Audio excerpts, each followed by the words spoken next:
இந்த காலத்தில் ஒரு சாமியார் அவரை தேடி ஒரு சீடன் வந்தான். என்னாச்சு தெரியுமா? சுவாமி, எனக்கு நிம்மதி வேணும், அதுக்கு என்ன வழின்னு கேட்டான். சாமியார் நிமிர்ந்து பார்த்தார். அப்புறம் சொன்னார், நீ ஏகப்பட்ட பேர்கிட்ட கடன் வாங்கியிருக்கிற, அதையெல்லாம் திருப்பி கொடுத்தாதான் உனக்கு நிம்மதி கிடைக்கும்னார். இவனுக்கு ஆச்சரியம்.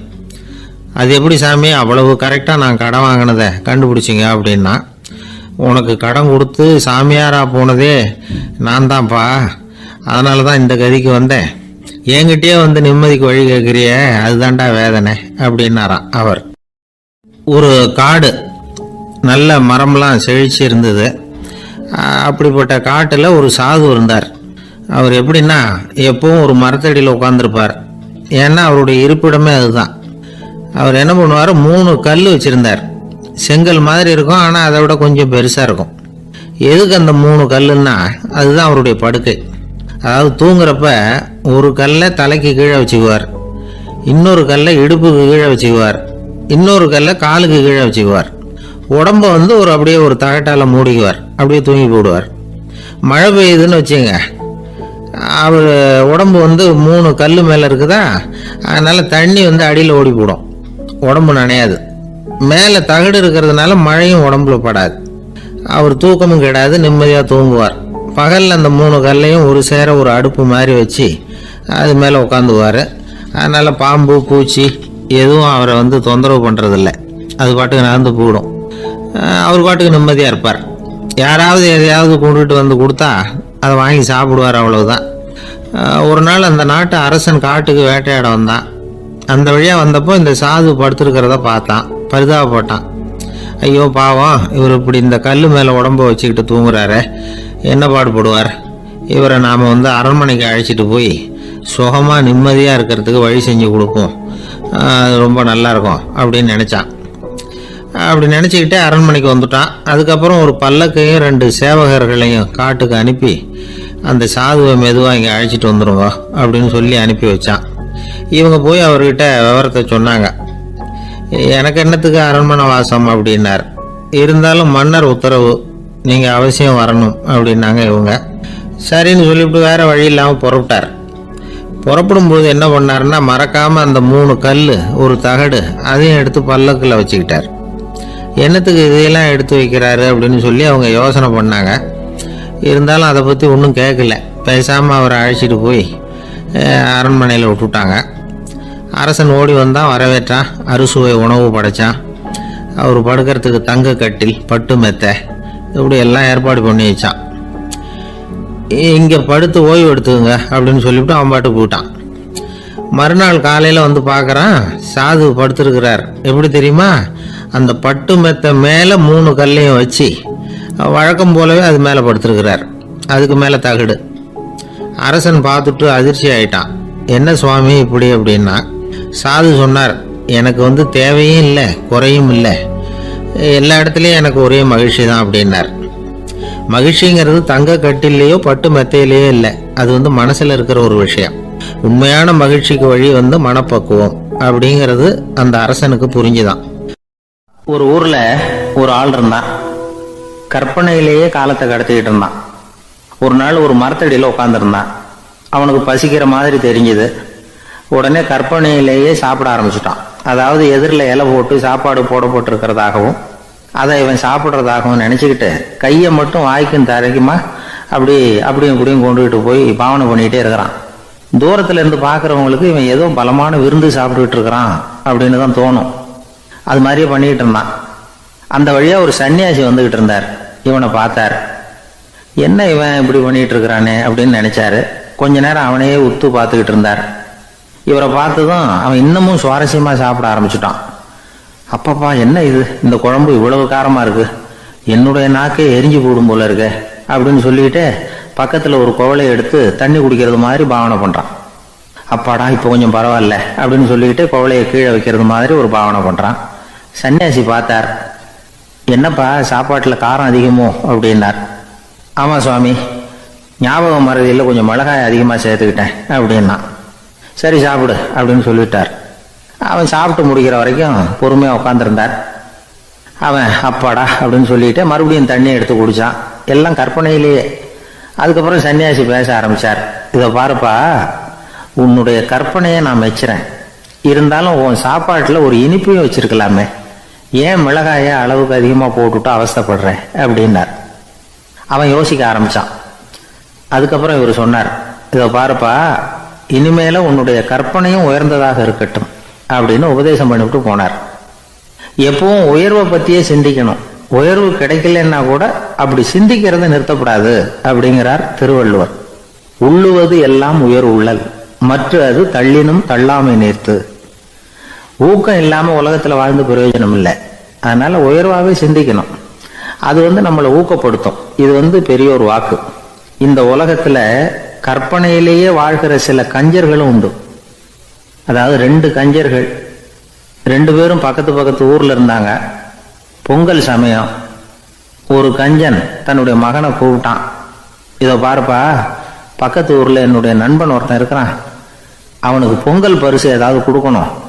நான் ஒரு 4 ஆட்டுக்குட்டியை தரேன், நீ கொண்டுகிட்டு போய் கொடுத்துட்டு வந்து விடுறியா அப்படின்னு கேட்டான். சரி, நான் புள்ள ஒரு பைய கையில் எடுத்துக்கோன்னா அவன் எடுத்துக்கிட்டான். இந்த ஆட்டுக்குட்டி பிடிச்சிக்கோ அப்படின்னு சொல்லி ஒவ்வொன்றா போடுறேன் பார் அப்படின்னு சொல்லிட்டு 1 2 3 4 அப்படின்னு எண்ணிக்கிட்டே வெறும் சைகையாலேயே ஆட்டுக்குட்டியை பிடிச்சி போடுறது மாதிரி பாவனை பண்ணிட்டு இருக்கிறான். அவன் பிள்ளையும் அது ரொம்ப அக்கறையா வாங்கிக்கிறது மாதிரி வாங்கிக்கிட்டு அந்த பையை தூக்கிக்கிட்டு அடுத்த ஊருக்கு போறான். இவன் அங்க போய் சேர்ந்த நேரத்துல அந்த கஞ்சம் ஊர்ல இல்லை, எங்கேயோ வெளியில போயிருக்கிறான். அவனோட புள்ள மட்டும்தான் வீட்டுல இருந்தான். இவன் அவன்கிட்ட, இதை பாரு, எங்க அப்பா உங்க அப்பாவுக்கு ஆட்டுக்குட்டி கொடுத்து அனுப்பியிருக்கிறாரு, பிடிச்சிக்கோ அப்படின்னு சொல்லி பாவனையிலேயே ஒவ்வொன்றா எடுத்து அவன்கிட்ட கொடுத்துட்டான். அவனும் வாங்கிட்டான் வாங்கிறது மாதிரி. அப்புறம் சொன்னான், சரிப்பா, நானும் பதிலுக்கு ஏதாவது ஒன்றுகிட்ட கொடுக்கணும் இல்லையா, அதனால அந்த பைய புடி, ஒரு 10 எலுமிச்சம்பழம் தரேன், பதிலுக்கு அதை நீ எடுத்துட்டு போ அப்படின்னு சொல்லி கையாலேயே ஒவ்வொன்றா எடுத்து போடுறது மாதிரி பாவனை பண்ணிவிட்டான். அவனும் ரொம்ப நன்றி அப்படின்னு சொல்லிவிட்டு அதை வாங்கிட்டு போயிட்டான். கொஞ்ச நேரம் கழிச்சு வெளியில போயிருந்த அப்பங்காரன் திரும்பி வந்தான். உள்ள சொன்னான், அப்பா, உன்னோட நண்பர் அவருடைய மகன் மூலமா உனக்கு 6 ஆட்டுக்குட்டி கொடுத்து அனுப்பியிருந்தார், நானும் பதிலுக்கு ஒரு 10 எலுமிச்சம்பழம் கொடுத்து அனுப்பியிருக்கிறேன் அப்படின்னா. எப்படிடா கொடுத்தேன்னு கேட்டார் அப்பா. இப்படிதான் கொடுத்தேன்னு சொல்லி சைகையிலேயே காட்டினான். இதை பார்த்ததும் அப்பங்காரனுக்கு பயங்கரமா கோபம் வந்துட்டுது. பலார்னு அரைஞ்சுட்டான் பையனு. ஏன்பா அரைஞ்ச? 10 எலுமிச்சம்பழம் கொடுத்துட்டேனே அப்படிங்கிறதுக்காகவா அப்படின்னு கேட்டான். அது கூட பரவாயில்ல, நீ காட்டுற சைகையை பார்த்தா ஆரஞ்சு பழம் சைஸுக்கு இருக்குதே, அவ்வளவு பெருசா ஏன் கொடுத்த? அதுதான் எனக்கு கோபம் அப்படி. ஒரே ஒரு ஊர், அந்த ஊருக்கு பேரு கொடையாளிப்பட்டி. அந்த பேருக்கு தகுந்த மாதிரி தான் அந்த ஊர் மக்களும். யார் என்ன கேட்டாலும் இல்லைன்னு சொல்லாம கொடுப்பாங்க. கொடையாளிகள் நிறைந்த ஊர். இனாமா மட்டும் இல்லை, கடனாவும் பணம் கொடுப்பாங்க. யாருக்காவது அவசரமா பணம் தேவைப்பட்டதுன்னு வச்சுக்கோங்க, அந்த ஊருக்கு போய் வாங்கிக்கலாம். பத்திரம் தேவையில்லை, சாட்சி தேவையில்லை, ஜாமீன் தேவையில்லை, எந்த உத்தரவாதமும் கேட்காம பணம் கொடுத்துருவாங்க. நம்மால் ஒருத்தனுக்கு பணம் தேவைப்பட்டது, சொந்த பந்தமெல்லாம் கேட்டு பார்த்தா யாரும் கொடுக்குற வழியா தெரியல. எல்லாரும் அவங்கவுங்க சௌரியத்தை பார்க்குறவங்க, அடுத்தவங்க சௌரியத்தை பற்றி கவலைப்படாதவங்க. இவன் எல்லாரையும் கேட்டு பார்த்துட்டு சோர்ந்து போய் உக்காந்துட்டான். அந்த நேரம் தான் கொடையாளிப்பட்டியை பற்றி கேள்விப்பட்டான். அப்படி ஒரு ஊர் இருக்கிறது தெரிஞ்சதும் அந்த ஊருக்கு வழி கேட்டுக்கிட்டு ஒரு நாள் புறப்பட்டு போனான். வயல்காட்டு வழியாக போக வேண்டியிருந்தது. மெதுவாக நடந்து ஊர் எல்லைக்கு வந்துட்டான். 2 பக்கமும் விவசாய வேலைகள் மும்முரமாக நடந்துகிட்டு இருக்குது. ஏர் உழுதுகிட்டு இருக்கிறாங்க. அப்போ அங்கே ஒரு ஆளை பாம்பு கடிச்சுட்டுது. பக்கத்தில் வேலை செஞ்சுக்கிட்டு இருந்தவங்க ஓடி வந்தாங்க. அவசரமாக செய்ய வேண்டிய முதல் உதவியெல்லாம் செஞ்சு பார்த்தாங்க, பலன் இல்லை. அந்த ஆள் செத்து போட்டான். அவன் செத்து விட்டான்னு தெரிஞ்சதும் அவனை தூக்கி வரப்பு மேலே போட்டுட்டு எல்லாரும் அவங்கவுங்க வேலையை கவனிக்க ஆரம்பிச்சிட்டாங்க. அங்கே ஒரு ஆள் இவனை பார்த்து சொன்னான், ஐயா, நீங்கள் போகிற வழியில் இவன் சொந்தக்காரன் இவனுக்கு சோறு கொண்டுகிட்டு வருவான், இவன் இங்கே செத்து விட்டான்னு அவன்கிட்ட சொல்லிவிடுங்க அப்படின்னா. இவனுக்கு ரொம்ப ஆச்சரியம். என்னடா இது, பாம்பு கடிச்சுட்டுதுன்னதும் பதறி அடிச்சுக்கிட்டு ஓடி வந்தாங்க, செத்து விட்டான்னதும் பேசாமல் தூக்கி போட்டுட்டு போயிட்டாங்க அப்படின்னு நினச்சிக்கிட்டே நடந்து போகிறான். எதிரில் சோறு கொண்டுகிட்டு ஒரு ஆள் வந்தான். இவன் விவரத்தை சொன்னான். அங்கே அவங்க சொந்தக்காரன் பாம்பு கடிச்சு செத்து போட்டான் அப்படின்னா. அவன் கொஞ்ச நேரம் அமைதியாக நின்னான். அதுக்கப்புறமா அங்கேயே வரப்பில் உட்காந்து கொண்டுகிட்டு வந்த சோத்தை தானே சாப்பிட்டு முடித்தான். பேசாமல் எழுந்திரிச்சு திரும்பி போயிட்டான். கொஞ்சம் கூட பதறல, அழலை. இப்படியும் ஒரு ஊரா அப்படின்னு நினச்சி ஆச்சரியப்பட்டுக்கிட்டே இவன் ஊருக்குள்ளே போனான். ஒரு பெரிய மனுஷனை பார்த்து பணம் கேட்டான்.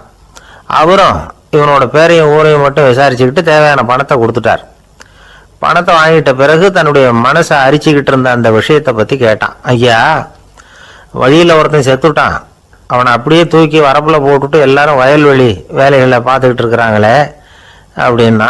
இதுக்கு அந்த பெரியவர் சொன்னார், ஆமாம் அப்படி தான் செய்வோம், வேலை முடிஞ்சு வீட்டுக்கு திரும்புகிறப்போ அவனை தூக்கிட்டு வந்து அடக்கம் பண்ணிடுவோம் அப்படின்னார். ரொம்ப ஆச்சரியமாக இருக்கு அப்படின்னா. ஏன் உங்கள் ஊரில் யாராவது செத்துட்டா என்ன பண்ணுவீங்க அப்படின்னு கேட்டார். என்ன இப்படி கேட்குறீங்க, எங்கள் ஊர்ல எல்லாம் பணத்தை தூக்க விட மாட்டாங்க, ஒப்பாரி வைப்பாங்க, கட்டி புரண்டு அழுது புலம்பி தீத்துருவாங்க அப்படின்னா. இவன் பெரியவர் பார்த்தார், அவங்ககிட்ட கொடுத்த பணத்தை லபக்குன்னு பறிச்சுக்கிட்டார், திருப்பி வாங்கிட்டார். இவன் பதறி போய் நிற்கிறான். அவர் சொன்னார், பணத்தையே விட மாட்டேன்னு கட்டுப்பிடிச்சி அழுதா நான் கொடுத்த பணத்தை மட்டும் எப்படி திருப்பி கொடுக்க போகிறேன், போயிட்டு வா அப்படின்னு விரட்டி விட்டாராம். இந்த கதையை நண்பர் ஒருத்தர் சொன்னார். கதை வேடிக்கையாக தெரிஞ்சால் கூட இதில் கருத்து உண்டு. பணம் பிணம் இது ரெண்டையுமே விடுறதுக்கு அவ்வளவு சுலபமாக மனம் வர்றதில்லை. இந்த ரெண்டு விஷயங்கள்லேயும் அறிவார்ந்த செயல்பாடு தேவை. ஒரு பேருந்து மரத்தில் மோதி விட்டுது, எல்லாரும் அடிபட்டு முனைகிட்டு கிடக்கிறாங்க. டிரைவர் கண்டக்டர் இவங்களுக்கும் அடி, அவங்களும் ஒரு பக்கம் கிடக்கிறாங்க. ஒரு மூலையில் கிடக்கிற ஒருத்தன் மெதுவாக முக்கி முனகி கண்டக்டர்னு சத்தம் போடுறான். கண்டக்டர் மெதுவாக நகர்ந்து அவங்ககிட்ட போய் என்னன்னு விசாரிக்கிறார். அவன் ரொம்ப சிரமப்பட்டு வாயை திறந்து ஒரு 15 காசு சில்லற பாக்கி அப்படின்னானா. ஒரு ஊரில் ஒருத்தர் இருந்தார், ரொம்ப நல்லவர், யாருக்காவது ஏதாவது கொடுத்துக்கிட்டே இருப்பார், கொடையாளி. தினமும் யாராவது ஒருத்தருக்கு ஏதாவது கொடுக்கலன்னா அவருக்கு தூக்கம் வராது, அப்படி ஒரு பழக்கம். அது மட்டும் இல்லை, அவர் கொடுக்கறது அடுத்தவங்களுக்கு தெரியாது, அவ்வளவு ரகசியமா அதை கொடுப்பார். வலது கை கொடுக்கறது இடது கைக்கு தெரியக்கூடாதுன்னு சொல்லுவாங்கல்ல, அது மாதிரி அவர். ஒரு நாள் ராத்திரி அவர் ஏற்கனவே தயாராக கட்டி வச்சிருந்த பணம் முடிச்ச கையில் எடுத்துக்கிட்டு வீட்டை விட்டு வெளியில் வந்தார். தெருவில் இறங்கி நடந்தார். இன்னைக்கு யாருக்கு தர்மம் செய்யறது அப்படின்னு யோசனை பண்ணிட்டு இருட்டில் நடந்து வந்துகிட்டு இருக்கிறார். யாரோ ஒருத்தர் எதிரில் வர்றது மாதிரி தெரிஞ்சுது. உடனே அவர் கிட்ட போனார். தன்கிட்ட இருந்த பணம் முடிச்சு அவசரமா அவர் கையில் திணிச்சுட்டு திரும்பி வந்துட்டார். அப்பாடா, ஒரு வழியா யாருக்கும் தெரியாம இன்னைக்கு தர்மம் பண்ணியாச்சு அப்படிங்கிற மகிழ்ச்சி, மன நிறைவு அவர் முகத்துல. நிம்மதியா தூங்கினார். அப்புறம் எழுந்திரிச்சார். மறுநாள் காலையில ஊரு பூரா ஒரே பேச்சு. என்ன பேச்சுன்னா, நேற்று ராத்திரி ஒரு திருடன் கையில யாரோ பணத்தை கொடுத்துட்டு போயிருக்கிறாங்க அப்படின்னு எல்லாரும் பேசிக்கிட்டு இருக்கிறாங்க. இதை கேள்விப்பட்டதும் அந்த பெரியவருக்கு ரொம்ப வருத்தமா போச்சு.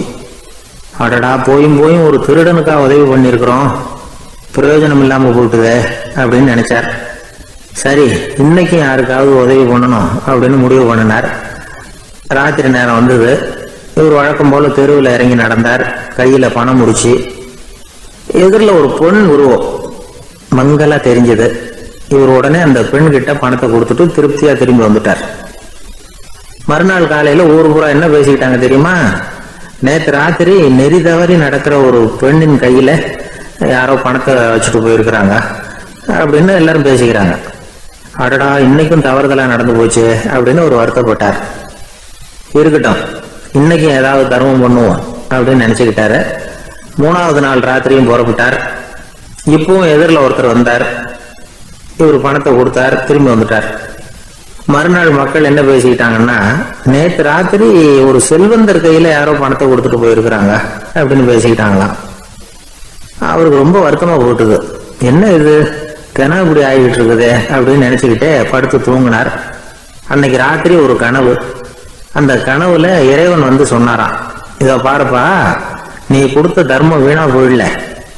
உன்கிட்ட பணம் வாங்கின அந்த திருடன் திருந்திட்டான், அந்த பொண்ணும் திருந்திட்டா, அந்த செல்வந்தனும் கொடையாளி ஆயிட்டான், எல்லாருக்கும் உதவி பண்ண ஆரம்பிச்சுட்டான் அப்படின்னு சொன்னாராம். இந்த கதையை சொன்னவர் யாருன்னா நபிகள் நாயகம். இதுல உள்ள கருத்து என்னன்னா, நல்ல மனசோட தர்மம் பண்ணுனா அது வீணா போறதில்லை. இன்னொரு கருத்து, தர்மம் வந்து தன்னை மட்டுமல்ல அடுத்தவங்களையும் தீமையிலிருந்து காப்பாற்றும். இதுதான் நாம புரிஞ்சுக்க வேண்டியது.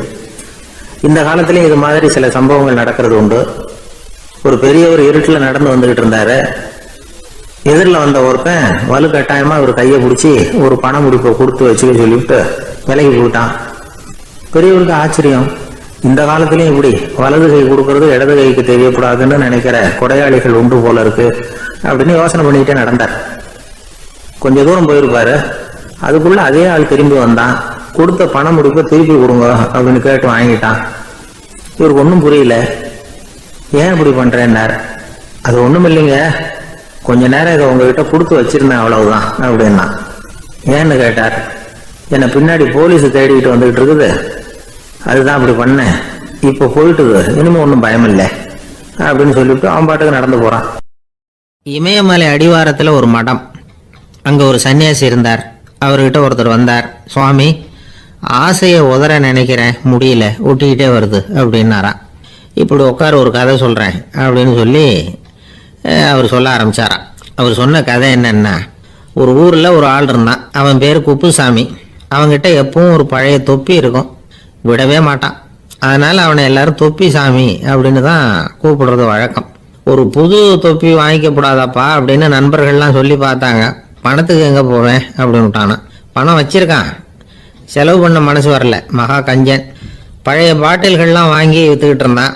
அப்படி ஒரு தடவை பழைய கண்ணாடி சாமான்களை ஏலத்தில் எடுத்தப்போ அதில் ஒரு அருமையான சென்ட் பாட்டில் கிடைச்சிது. உடனே ஒரு ஐடியா பண்ணான். அந்த சென்ட்டை சின்ன சின்ன பாட்டில்களில் அடைச்சி ஜன்னல் ஓரமாக அடுக்கி வச்சுட்டான். அதை விற்றா நிறைய பணம் கிடைக்குமே. அதனால் இதுக்கு இடையில் ஒரு நாள் அவன் அப்படியே உட்காந்துருந்தான். அந்த நேரம் நண்பன் வந்தான். ஏண்டா, உன் பழைய தொப்பியை மாற்றப்படாதா, ஊரில் எல்லாரும் கேலி பேசுகிறாங்களே ஒன்று தொப்பி சாமின்னு அப்படின்னு சொல்லி கேட்டிருக்கான். இந்த சென்ட்டு பாட்டில் விற்றதும் பணம் வரும், அதுக்கப்புறம் பார்க்கலாம் அப்படின்னு நானா இவன். சரி வா, நீச்சல் குளத்துக்கு போயிட்டு வருவோம் அப்படின்னு கூப்பிட்ருக்கான் நண்பன். 2 பேரும் போனாங்க. அதே நேரம் அந்த ஊர் நீதிபதியும் அங்கே குளிக்க வந்தாராம். அவர்கிட்ட இருந்தது விலை வசந்த ஒரு புது தொப்பி. அதை அங்கே இருந்த ஸ்டாண்டில் மாட்டிவிட்டு குளிக்க போனார். இதுக்கிடையில் குப்புசாமி குளிச்சுட்டு வந்தான். அவனுடைய பழைய தொப்பியை காணலை. அந்த புது தொப்பியை பார்த்தா இது நண்பனுடைய வேலை தான் அப்படிங்கிறதாக புரிஞ்சுக்கிட்டு அதை எடுத்து மாட்டிக்கிட்டு வந்துட்டான். நீதிபதி குளிச்சுட்டு வந்து பார்க்குறாரு, தொப்பியை காணும். போலீஸில் புகார் கொடுத்தார்.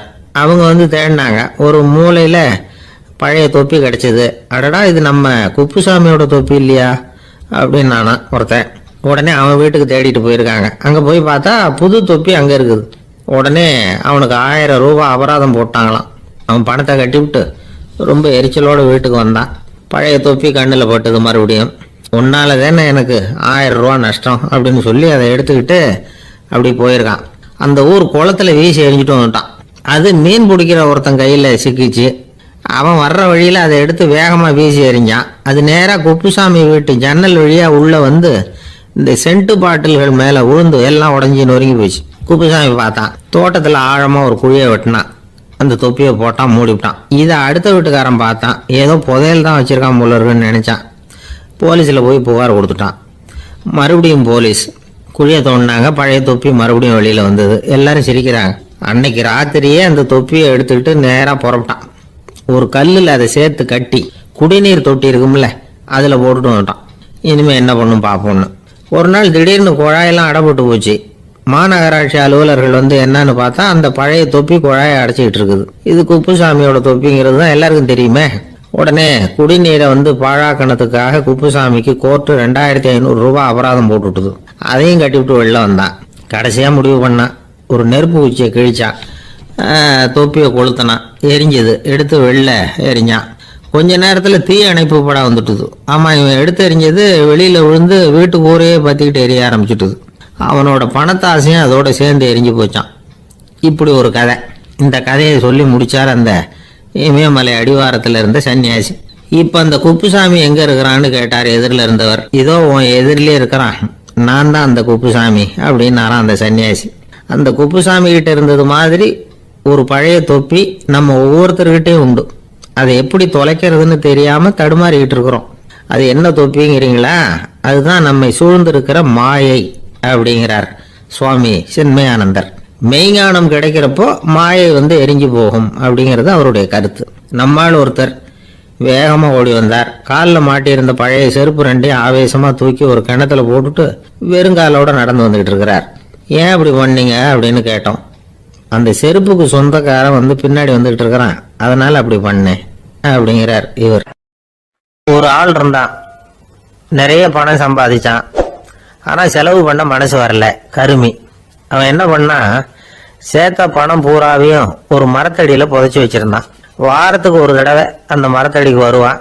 புதைச்ச இடத்த ஆவலோடு பார்த்துக்கிட்டு இருப்பான். அதுக்கப்புறம் போயிடுவான். அவ்வளவுதான். ஒரு நாள் ஒரு திருடன் வந்தான். இவன் புதைச்சி வச்சிருந்ததெல்லாம் எடுத்துட்டு போட்டான்.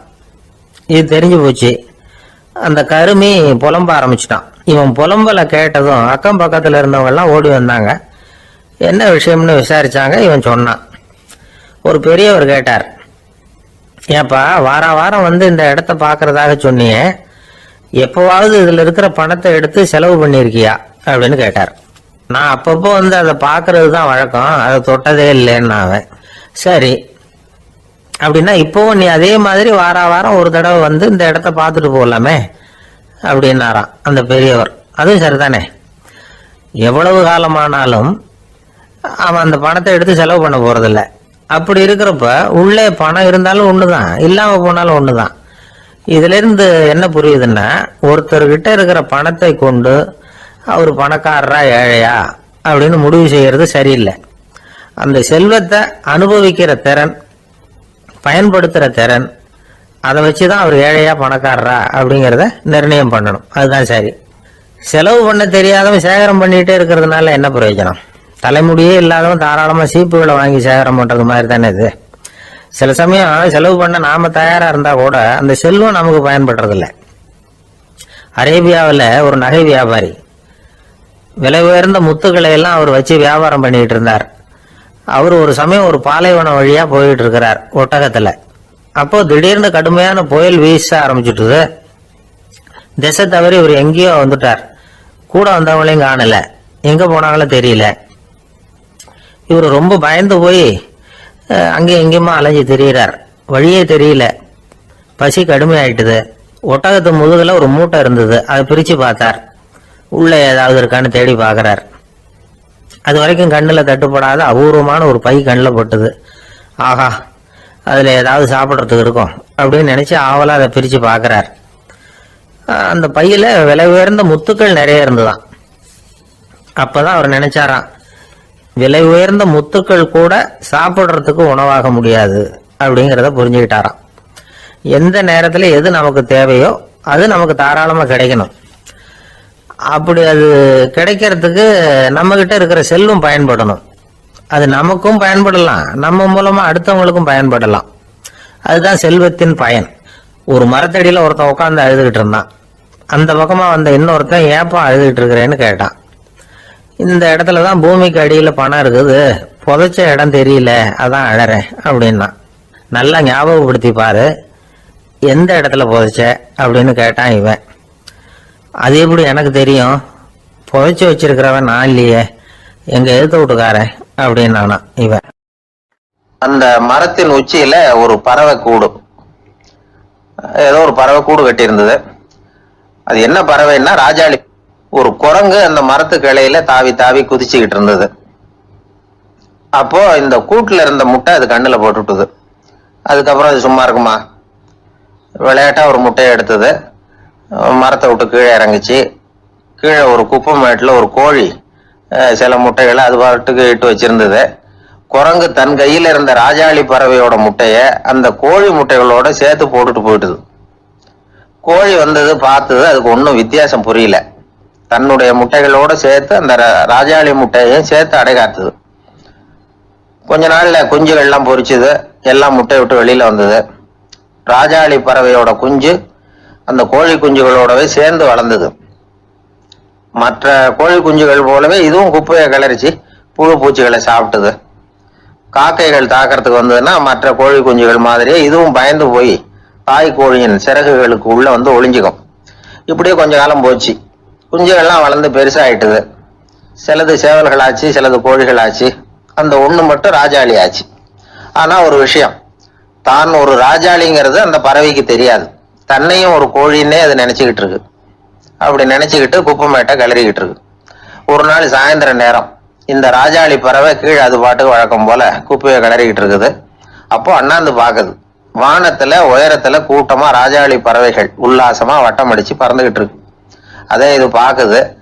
இதுக்கு மனசுக்குள்ள ஏக்கமா போச்சான், அப்போ இதுக்கு ஆண்டவன் பேர்ல கோபம் வந்துதான். ஆண்டவனுக்கு என் பேர்ல ஏன் இந்த ஓர வஞ்சனை, என்னையும் ஒரு ராஜாளியா படைச்சிருந்தா நானும் கூட இந்நேரம் ஆகாயத்துல உல்லாசமா பறந்துகிட்டு இருப்பேனே அப்படின்னு நினைச்சு வருத்தப்பட்டுதான். இது வேடிக்கையா இருக்குல்ல. ஒரு வகையில பார்த்தா நாம கூட இந்த ராஜாளி பறவை மாதிரி தான் வாழ்ந்துகிட்டு இருக்கோம் அப்படிங்கிறார் ஒரு உளவியல் நிபுணர். நம்மால எவ்வளவு வேலை செய்ய முடியும் அப்படின்னு நாம நினைச்சுக்கிட்டு இருக்கிறோமோ அதை விட பல மடங்கு நம்மால வேலை செய்ய முடியுமா, பல மடங்கு வேகமாவும் வேலை செய்ய முடியும் அப்படிங்கிறார் அவர். நம்முடைய முழுமையான பலம் என்னங்கிறது நமக்கே தெரியறது இல்லை, அதுதான் கஷ்டம். நம்முடைய பலம் தெரியாததுனாலதான் நாம எதுக்கு எடுத்தாலும் பயந்துகிட்டு இருக்கிறோம். ஒரு ஆள் இருந்தான், அவனுக்கு எப்படின்னா கோழியை கண்டா பயப்படுவான். ஏன் கோழியை கண்டா பயம்னா, அவனுக்கு மனசுக்குள்ள தான் ஒரு புழுன்னு நினைப்பு. தன்னை ஒரு புழுவா நினைக்கும் பொழுது, புழுன்னா கோழி வந்து கொத்தும்ல, அதனால கோழியை கண்டு பயப்பட ஆரம்பிச்சிட்டான். இவன் நடுங்கிடுவான். எதிரில் கோழி வந்ததுன்னா உடம்பு பூரா நடுங்க ஆரம்பிச்சிடும். வீட்டில் இருக்கிறவங்க பார்த்தாங்க, இவனை அழைச்சிட்டு போய் ஒரு மனநோய் மருத்துவமனையில சேர்த்துட்டாங்க. அங்க உள்ள டாக்டர் இவருக்கு சிகிச்சையெல்லாம் கொடுத்தார். ஒரு வாரம் இவனை தங்க வச்சு வேண்டிய சிகிச்சையெல்லாம் கொடுத்து மன ரீதியா அவனை மாத்தி, சரி இனிமே நீ வீட்டுக்கு போகலாம்னு சொல்லி அனுப்பி வச்சார். வீட்டுக்கு புறப்பட்டான். அப்ப சொன்னார், இதை பாருப்பா, நீ வீட்டுக்கு போகலாம், நேரா வீட்டுக்கு போ, நல்லா ஞாபகம் வச்சுக்கோ, இனிமே வந்து நீ ஒரு புழு கிடையாது, மனுஷன், தைரியமா புறப்படு, போயிட்டு வா அப்படின்னு சொல்லி வழி அனுப்பி வச்சார். சரிங்க டாக்டர்னு சொல்லிவிட்டு அவன் புறப்பட்டு போனான். பாதி வழி போயிருப்பான். லேசா நிமிர்ந்து பாக்குறான், எதிரில் ஒரு கோழி வந்துகிட்டு இருக்கு. அது பாட்டுக்கு சாதாரணமா நடந்து வந்துகிட்டு இருந்தது. அவ்வளவுதான், இவன் உடம்பு கிடுகிடுன்னு ஆட ஆரம்பிச்சுட்டுது. திரும்பி ஓடி வந்துட்டான். டாக்டர் கேட்டார், ஏன்பா திரும்பி ஓடி வந்துட்டேன்னு. பாதி தூரம் போயிட்டேன் டாக்டர், எதிரில் ஒரு கோழி வந்துகிட்டு இருக்குது, அதான் பயமா இருந்தது வந்துட்டேன்னா. டாக்டருக்கு ஒரு மாதிரி ஆயிடுது. அவர் சொன்னார், இதை பாருப்பா, நான் தான் சொன்னேனே, நீ ஒரு புழு இல்லை, மனுஷன். இனிமே நீ புழு கிடையாது, நீ ஒரு மனுஷன். நீ ஒரு புழு இல்லைங்கிறது இன்னமும் உனக்கு புரியலையா அப்படின்னாரு டாக்டர். நான் புழு இல்லைங்கிறது எனக்கு தெரிஞ்சுட்டுது டாக்டர், இது அந்த கோழிக்கு தெரியுமான்னு தெரியலையே அப்படின்னா. இவெல்லாம் எந்த காலத்துல மாறுறது?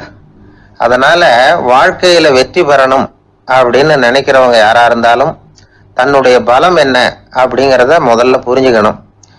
தன்னுடைய சக்தியை புரிஞ்சுக்கிட்டவன் வெற்றி பெறுவது நிச்சயம். போயிட்டு இருந்தார். அவர் தோள்ல ஒரு பெரிய துணி மூட்டை, அதை சுமந்துக்கிட்டு கடத்தெருவை நோக்கி அவர் போய்கிட்டு இருக்கிறார். வழியில அவரை சந்திச்சார் உமர். அவர் கேட்டார், கலீஃபா அவர்களே, எங்க புறப்பட்டுட்டீங்க அப்படின்னு கேட்டார். கலீஃபான்னா ஆட்சி தலைவர்னு அர்த்தம். இதுக்கு அவர் சொன்னார், நான் வந்து துணி வணிகம் செய்யறவன், அதனால துணி வியாபாரம் செய்யறதுக்காக போயிட்டு இருக்கிறேன்னார். நீங்க இப்போ இந்த நாட்டுக்கு ஆட்சி தலைவர், ஆட்சி பொறுப்புல இருக்கிறீங்க, நீங்க வியாபாரம் செய்ய போட்டா அரசு பணிகளை செய்யறது யாரு அப்படின்னு கேட்டார் அவர். நான் அரசு பணிகளை மட்டுமே செஞ்சுக்கிட்டு இருந்தா என் குடும்பத்தை காப்பாத்துறது யாரு அப்படின்னு கேட்டார் அவர். இப்படி கேட்டவர் யாரு தெரியுமா? அவர் தான் அபூபக்கர், இறை தூதர் முகமது அவர்களுக்கு பிறகு கலீஃபாவாக தேர்ந்தெடுக்கப்பட்டவர். அப்போலாம் ஆட்சி தலைவர்களுக்கு சம்பளம்னு எதுவும் கிடையாது. இந்த பிரச்சனையை எப்படி தீர்க்கிறதுன்னு யோசனை பண்ணார் உமர். அபு உபைதா அவர்கள்கிட்ட அழைச்சிட்டு போனார். அவர் யாருன்னா, அவர் தான் பொது நிதி கருவூலத்தின் பொறுப்பாளர். அவர்கிட்ட பிரச்சனையை சொன்னார். இது மாதிரி ஆட்சி தலைவருக்கு பொது நிதியிலிருந்து ஊதியம் அளிக்க முடியுமான்னு கேட்டார். பொது நிதி விதிகளின்படி அதுக்கு சாத்தியம் இல்லைன்னு சொல்லிவிட்டாரு அவரு. சரி, வேற ஏதாவது வழி இருக்குதான்னு கேட்டார் உமர். அபு உபைதா கொஞ்சம் யோசனை பண்ணி பார்த்தார். அப்புறமா சொன்னார், மக்காவிலிருந்து மதீனாவுக்கு குடிபெயர்ந்து வந்த அகதிகளுக்கு நிதி உதவி அளிக்கிறதுக்கு விதிகள்ல இடம் இருக்கு. அப்படி பார்த்தா அபூபக்கரும் அகதி தானே, அதனால எல்லா அகதிகளுக்கும் கொடுக்கறது மாதிரியே அவருக்கும் ஒரு தொகை அளிக்கலாம்னார். கலீஃபா அபூபக்கருக்கு இந்த அகதி உதவி தொகையைத்தான் கொடுத்துட்டு வந்தாங்களாம். குடும்ப செலவுக்கு அது போதுமானதா இல்லை. இருந்தாலும் கலீஃபாங்கிறதுக்காக மற்ற அகதிகளை விட அதிகமா தொகையை பெற அவர் விரும்பல. மார்பு பக்கம் கிழிஞ்சிருந்த ஒரு மேலாடையை தான் அவர் அணிஞ்சிருந்தார். அவருடைய துணைவியார் அஸ்மா, அவங்க ஒரு நாள் தேன் இருந்து ஆசையா இருக்குன்னாங்களாம். நமக்கு கிடைக்கிற ஊதியம் குடும்ப செலவுக்கே போதுமானதா இல்லையே, இந்த நிலையில தேன் வாங்கறதுக்கு காசுக்கு நான் எங்க போவேன் இருக்காரு அவரு. கொஞ்ச நாள் கழிச்சு அவங்க ஒரு தொகையை அவர்கிட்ட கொடுத்து தேன் வாங்கிட்டு வர சொன்னாங்களாம். இவருக்கு ஆச்சரியம், ஏது இந்த பணம்னு கேட்டிருக்காரு. நீங்கள் தினமும் குடும்ப செலவுக்காக கொடுத்துக்கிட்டு வந்த பணத்தில் கொஞ்சம் கொஞ்சமாக மிச்சப்படுத்தி வச்சேன்னாங்களாம். அபூபக்கர் அந்த பணத்தை எடுத்துக்கிட்டு நேராக பொது நிதி கருவூல பொறுப்பாளர்கிட்ட போனார். இந்த பணத்தை பொது நிதியில் சேர்த்துருங்க, இது அதிகப்படியாக எனக்கு தரப்பட்டு வந்த ஊதியம், அடுத்த மாசத்திலிருந்து இந்த தொகையை குறைச்சிங்கன்னு வேற சொல்லிவிட்டாராம். பசியை தணிக்க தேவையான அளவு உணவு, ஒரு ஜோடி உடை, இதை தவிர கூடுதலா மக்கள் பொது நிதியிலிருந்து வாங்கிக்கிறதுக்கு என் குடும்பத்தாருக்கு உரிமை இல்லை அப்படின்னு சொல்லி கண்டிப்பா சொல்லிவிட்டாராம். அவர் வாங்கிட்டு வந்த இந்த குறைந்த ஊதியம் கூட அவர் மனசை உறுத்திக்கிட்டே இருந்தது. கடைசி நேரம் அவர் தம்முடைய மகள் ஆயிஷா அவர்களை அழைச்சார். மகளே, இதுவரைக்கும் பொது நிதியிலிருந்து நான் வாங்கிட்டு வந்த தொகை என்னுடைய இதயத்துல பாரமா அழுத்திக்கிட்டு இருக்கு.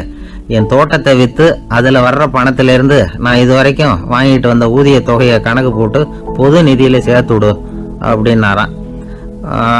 பதவி ஏற்கிறதுக்கு முன்னாடி தன்கிட்ட இருந்ததை விட இப்ப கூடுதலா என்ன சொத்து இருக்குன்னு பார்த்திருக்கார். ஒரு ஒட்டகம், ஒரு கோப்பை, ஒரு பணியாள்.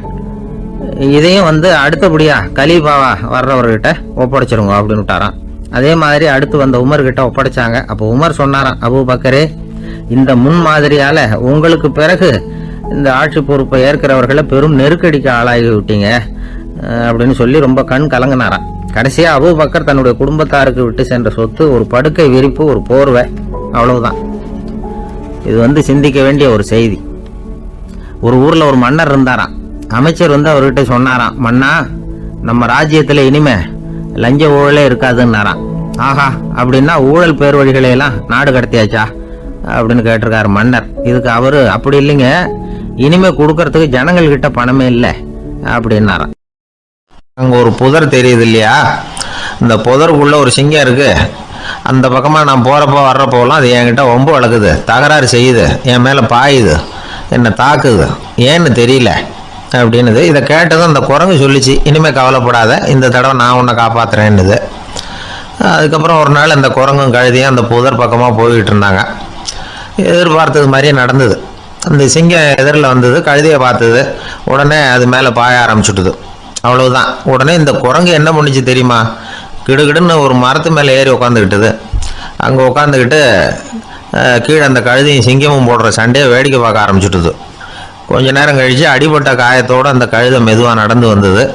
குரங்கு மெல்ல மரத்தை விட்டு கீழே இறங்குச்சு. இப்போ கழுதை கேட்டுது, என்னை காப்பாத்துறேன்னு சொல்லிவிட்டு காலவாரி விட்டுட்டியே, நீ பாட்டுக்கு மரத்து மேலே ஏறி உட்காந்துக்கிட்டே, அது நியாயமானது. குரங்கு பரிதாபமாக அதை பார்த்துது. நான் மரத்து மேலே இருந்து நீங்கள் 2 பேரும் சண்டை போட்டதை பார்த்துக்கிட்டு தான் இருந்தேன். உன்னோட சத்தம் தான் அதிகமாக இருந்தது, அது நீ சிரிக்கிற மாதிரி எனக்கு கேட்டுது, அதனால் நீ தான் ஜெயிச்சுக்கிட்டு இருக்க போல இருக்கு அப்படின்னு நினச்சிவிட்டேன்னுது. இன்றைக்கி பல பேர் இப்படி தான் இருக்கிறாங்களாம். யார் ஜெயிக்கிறாங்க யார் தோக்குறாங்கங்கிறத முகத்தை பார்த்து கூட கண்டுபிடிக்க முடியறதில்ல, பேசுகிற பேச்சை வச்சு கூட கண்டுபிடிக்க முடியறதில்ல. தோற்கிறவங்க கூட சிரிக்கிற மாதிரி முகத்தை வச்சுக்கிறான். இன்றைய மனிதர்கள்கிட்ட ஏகப்பட்ட முரண்பாடுகள். பொய் முகங்களோட உலவுகிறவர்கள் தான் அதிகம். உண்மை முகம் எங்கே இருக்குது அப்படிங்கிறத புரிஞ்சுக்கிட்டு நண்பர்களை தேர்ந்தெடுக்கணும் அப்படிங்கிறது ஒரு முக்கியமான கருத்து. கடவுள் இந்த உலகத்தை படைச்சுட்டு அதுக்கப்புறமும் கொஞ்ச நாள் இங்கேயே தங்கியிருந்தாராம். அப்போ தான் அவருக்கு ஒரு உண்மை புரிஞ்சுதான், இந்த உலகத்தில் தங்கி இருக்கிறது எவ்வளவு இடைஞ்சல்னு. தினமும் மனிதர்கள் தேடி ஏதாவது புகார் சொல்லிக்கிட்டே இருந்தாங்களாம். எனக்கு அது வேணும் இது வேணும்னு கேட்டுக்கிட்டே இருந்தாங்களாம். சில பேர் வந்தாங்க, நாங்கள் விவசாயம் பண்ணுறோம், தண்ணி இல்லாமல் பயிர் காயுது, எங்களுக்கு மழை வேணும் அப்படின்னாங்க. அவங்க போனதும் அதுக்கப்புறம் சில பேர் வந்தாங்க, நாங்கள் மண்பானை செய்கிறவங்க நிறைய பானை செஞ்சு வச்சுருக்குறோம், மழை பெஞ்சால் எல்லாம் கரைஞ்சி வீணாக போயிடும், அதனால் இன்றைக்கி மழை பெய்யக்கூடாதுன்னாங்க. கடவுள் பார்த்தார், அவருக்கு என்ன பண்ணுறதுன்னே தெரியல, ஏகப்பட்ட குழப்பம், தலையை பிச்சுக்கலாம் போல் இருந்தது, கிட்டத்தட்ட பைத்தியம் பிடிக்கிற அளவுக்கு ஆயிட்டுது. எல்லாருடைய ஆசைகளையும் அவரால் நிறைவேற்ற முடியல, ஏன்னா ஒன்றுக்கு ஒன்று முரண்பாடாக இருந்தது. ஒரு நாள் தன்னுடைய அமைச்சரவையை கூட்டி ஆலோசனை கேட்டார், என்ன செய்யலாம்னு சொல்லுங்கன்னார். இது என்ன பிரமாதம், பேசாமல் இமயமலை அடிவாரத்தில் போய் உட்காந்துங்க, யாரும் தொந்தரவு பண்ண மாட்டாங்கன்னாங்க. அங்கேயும் மனிதர்கள் வர ஆரம்பிச்சுருவாங்களேன்னார் கடவுள். சரி அப்படின்னா சந்திரனில் போயிருந்துக்கலாமேன்னாங்க. அங்கேயும் மனுஷன் குடி வர போகிறான் அப்படின்னார் கடவுள். வெகு தூரத்துக்கு அப்பால் உள்ள நட்சத்திர மண்டலத்துக்கு போயிடலான்னாங்க. இதெல்லாம் நிரந்தர தீர்வாகாது, நிரந்தரமாக இந்த மனிதனுடைய தொல்லையிலிருந்து நான் விடுபடணும், அதுக்கு ஏதாவது வழி சொல்லுங்கன்னார் கடவுள். ஒரு வயசான ஆள் வந்தார், கடவுளுக்கு காதோட காதாக ஒரு வழியை சொன்னார். கடவுளுக்கு முகம் மலர்ந்தது, அதுதான் சரி, அப்படியே செஞ்சுடலான்னார். அந்த ஆள் சொன்ன ரகசியம் என்ன தெரியுமா, மனிதனால் அடைய முடியாத ஒரு இடம் இருக்குது, அது வேற எங்கேயும் இல்லை, அவனுக்கு உள்ளே இருக்குது, அங்கே போய் மறைஞ்சுங்க, அதுக்கப்புறம் மனிதர்களால் உங்களுக்கு தொந்தரவு இருக்காதுன்னார். மனிதன் நினைக்காத இடம் அதுதான். அதாவது உள்ளுக்குள்ள இருக்கிற உண்மையை புரிஞ்சுக்காம வெளியில எங்கேயோ அது இருக்கிறதாக நினைச்சு வரட்டிட்டு அலையறான் மனுஷன். உள்ளே இருக்கிற உண்மை புரிஞ்சா நாம தன்னம்பிக்கையோட தலை நிமிர்ந்து வாழலாம். வேடிக்கையா ஒரு கதை சொல்லுவாங்க. இதை பாருங்க, நம்ம பையன் எங்க பணம் வச்சாலும் எடுத்து விடுறான், என்ன பண்றதுன்னாங்க அம்மா. அப்பா கொஞ்ச நேரம் யோசனை பண்ணார். அதுக்கப்புறம் சொன்னார், அவன் கண்ணில் படாத இடமா நம்ம வீட்டில் இருக்கிறது ஒரே இடம் தான், அங்கே பணத்தை வை திருட்டு போவாதுன்னார். அது எந்த இடம்னு கேட்டாங்க. அதுதான் அவன் பாட புஸ்தகம், அதில் வச்சிரு, அவன் தொடவே மாட்டான். பாட புத்தகத்தை தொடாமல் பரீட்சையில் வெற்றி பெற முடியாது அப்படிங்கிறத புரிஞ்சுக்கணும். உள்ளே இருக்கிற உண்மையை தொடாமல் வாழ்க்கையில் வெற்றி பெற முடியாது. அதனால் உண்மையை புரிஞ்சுக்கிட்டா வாழ்க்கையில் வெற்றி நிச்சயம். துருக்மேனியாவில் அஷ்காபாத் அப்படின்னு ஒரு நகரத்தில் ஒரு புவியியல் விஞ்ஞானி இருந்தார். அவர் ஒரு நாய்க்குட்டி வளர்த்தார். ஒரு நாள் முன்னிரவு நேரம் ஒரு மேஜைக்கு முன்னாடி உட்காந்து அந்த விஞ்ஞானி ஏதோ கணக்கு போட்டுக்கிட்டு இருக்கிறார். அவருக்கு ஒரு சின்ன பெண் குழந்தை, அது தொட்டிலில் தூங்கிட்டு இருக்குது. அந்த நாய்க்குட்டியும் ஒரு மூலையில் படுத்து அது பாட்டுக்கு தூங்கிட்டு இருந்தது. ஒரே அமைதி. அந்த நேரத்தில் திடீர்னு அந்த நாய்க்குட்டி துள்ளி எழுந்திருச்சுது. நேராக குழந்தைகிட்ட ஓடிச்சு. அந்த குழந்தைய அது போட்டிருந்த ட்ரெஸ்ஸோட சேர்த்து கவ்வி தூக்குச்சு. தூக்கிக்கிட்டு வாசல் பக்கம் ஓடிச்சு. நாய்க்குட்டி குழந்தைய கவ்வி தூக்க முடியுமாங்கிற சந்தேகம் உங்களுக்கு இல்லையா? நீங்கள் நம்ம ஊர் நாய்க்குட்டியவே பார்த்து பழக்கப்பட்டிருக்கீங்க, அதனால் நம்புறதுக்கு சிரமமாக இருக்கும். அந்த ஊர்ல எல்லாம் அது ரொம்ப ஸ்ட்ராங்காக இருக்கும், ஒரு ஏதோ கண்ணுக்குட்டி மாதிரி இருக்கும். விஞ்ஞானி அதை பார்த்துட்டார். உடனே அந்த நாய்க்கு வெறி பிடிச்சிட்டுதுன்னு முடிவு பண்ணிட்டு தன்னோட கை துப்பாக்கியை எடுத்துக்கிட்டு ஓடி வந்தார். அவர் வெளியில நாய்க்குட்டி எங்க அப்படின்னு பார்த்து தேடுறார். அந்த நேரத்தில் அந்த வீடு இடிஞ்சு விழுது. காரணம் பூமி அதிர்ச்சி. இப்படி பூமி அதிர்ச்சி உண்டாக போகுதுங்கிறது அந்த நாய்க்குட்டிக்கு முன்னாடியே தெரிஞ்சு போச்சு. அதுதான் குழந்தைய தூக்கிட்டு வெளியில ஓடி வந்திருக்குது. அது மூலமா அந்த குடும்பத்தையே காப்பாத்தி இருக்குது அந்த நாய்க்குட்டி. இந்த சம்பவம் நடக்கிறதுக்கு 3 நாளைக்கு முன்னாடியே சில பிராணிகளுக்கு இப்படி நடக்க போகுதுங்கிறது தெரிஞ்சிருக்குதான். ஆமா, அந்த நகரத்துல 3 நாளைக்கு முன்னாடியே பாம்பு, பல்லி இதெல்லாம் அது தங்கியிருந்த வலையை விட்டு வெளியில ஓடி வந்துட்டுது. அதே மாதிரி அங்கிருந்த புறாவெல்லாம் பறந்து போயிடுச்சான். இதே மாதிரி யுகோஸ்லோவியாவில் கூட ஒரு நகரம், அங்க ஒரு நாள் ராத்திரி ஒரு மிருக காட்சி சாலையில திடீர்னு ஒரு பெரிய கலவரம், கூச்சல், குழப்பம். அங்க இருந்த கழுதை, புலி, யானை, பறவை எல்லாம் கண்ணாபின்னான்னு கத்த ஆரம்பிச்சுட்டுது. நீர் யானை அதுக்குன்னு போட்டிருந்த தடுப்பையே தாண்டி குதிச்சு வெளியில வந்துட்டுதான். மறுநாள் தான் எல்லாருக்கும் விஷயம் புரிஞ்சுது. அடுத்த நாள் காலையில அங்க பூமி அதிர்ச்சி உண்டாயிட்டுது. இப்ப பாருங்க, அதாவது மனுஷனை போய் தீர்க்க தரிசி அது இதுன்னு சொல்லிட்டு இருக்கிறோம். இவனை விட அது பரவாயில்லைன்னு தோணுது. அதாவது மிருகங்கள் ஒன்று நடக்க போகுதுங்கிறத முன்னாடியே புரிஞ்சுக்குதே. சரி, இதெல்லாம் எப்படி அது முன்கூட்டி புரிஞ்சுக்குது? அதுதான் படைப்பு ரகசியம். அதை கண்டுபிடிக்கிறதுக்கு தான் மனுஷன் ஆராய்ச்சி பண்ணிட்டு இருக்கிறான். விஞ்ஞானிகளோட ஆராய்ச்சியெல்லாம் ஒரு பக்கம் இருக்கட்டும், வீட்டுக்குள்ளேயே சில ஆராய்ச்சி பண்ணி பாருங்களேன். இப்ப சில யோசனை சொல்லி அதை சோதனை பண்ணி பாருங்க அப்படின்னு ஒருத்தர் சொன்னாராம்.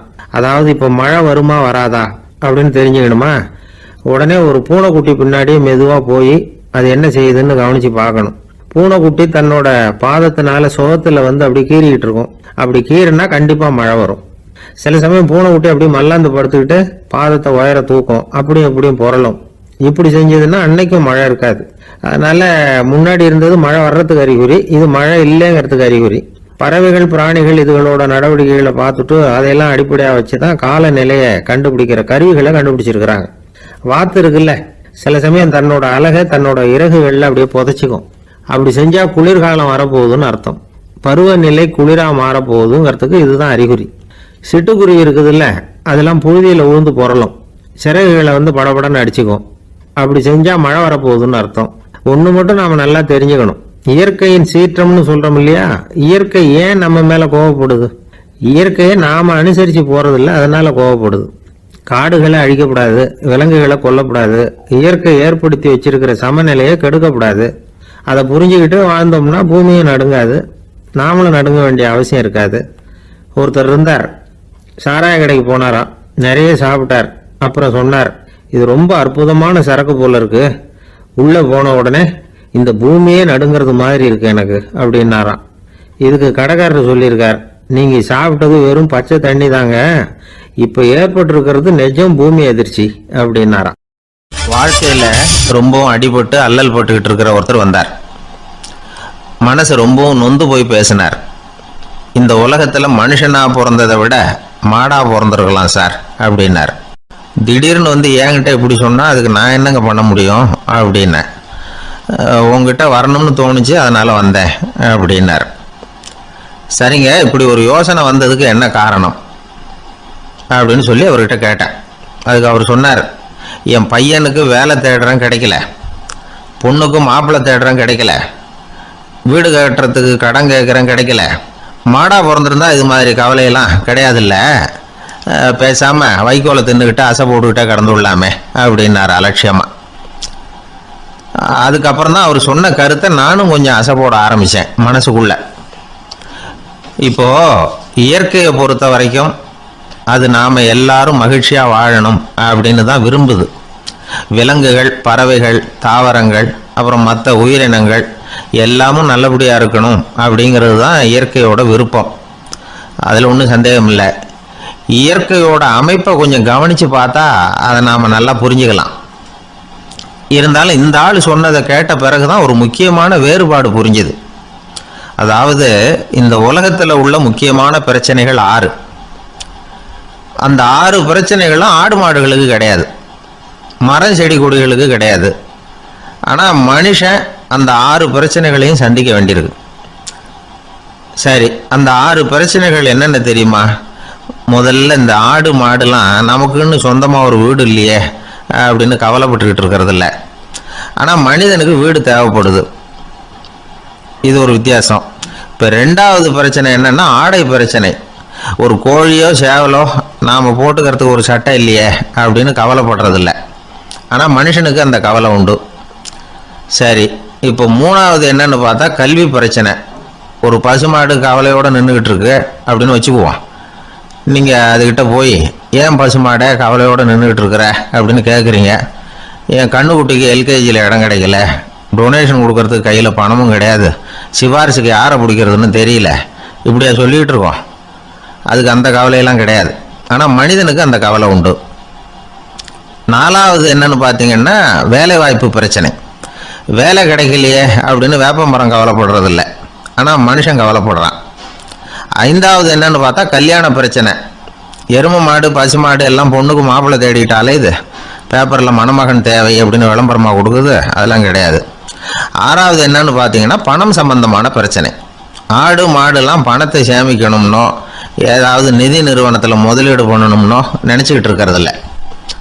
பணத்தை எப்படி காப்பாற்றுறது அப்படிங்கிற கவலையும் அதுகளுக்கு கிடையாது.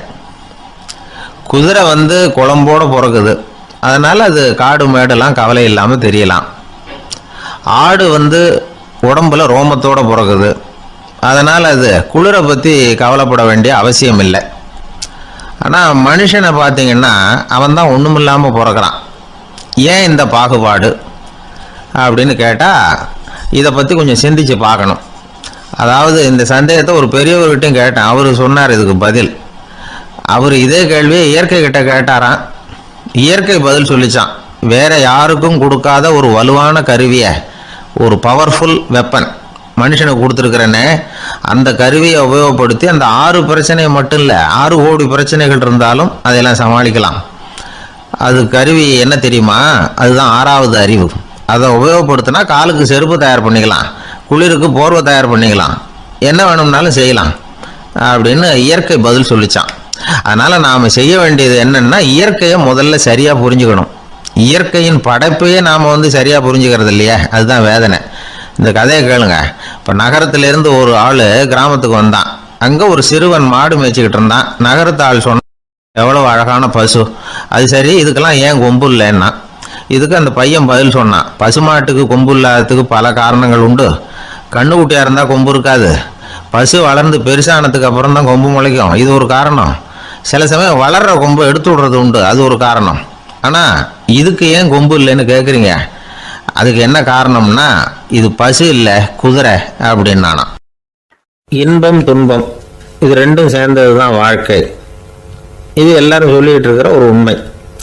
அது சரி, இது ரெண்டும் வர்றதுக்கு என்ன காரணம்? துறவி ஒருத்தர் யோசிச்சு பார்த்துருக்கார். இன்ப துன்பம் தோன்றுவதற்கு முக்கியமாக 6 காரணங்கள் உண்டு அப்படிங்கிறார் அவர். அது என்னங்கிறத நாமளும் தெரிஞ்சு வச்சுக்குவோமே. இப்போ முதல் காரணம் சுயநலம். ஒரு தாயார் தன்னுடைய சுயநலம் கருதி தன்னுடைய மகன் இன்பமாக இருக்கணும்னு ஆசைப்படுறாங்க.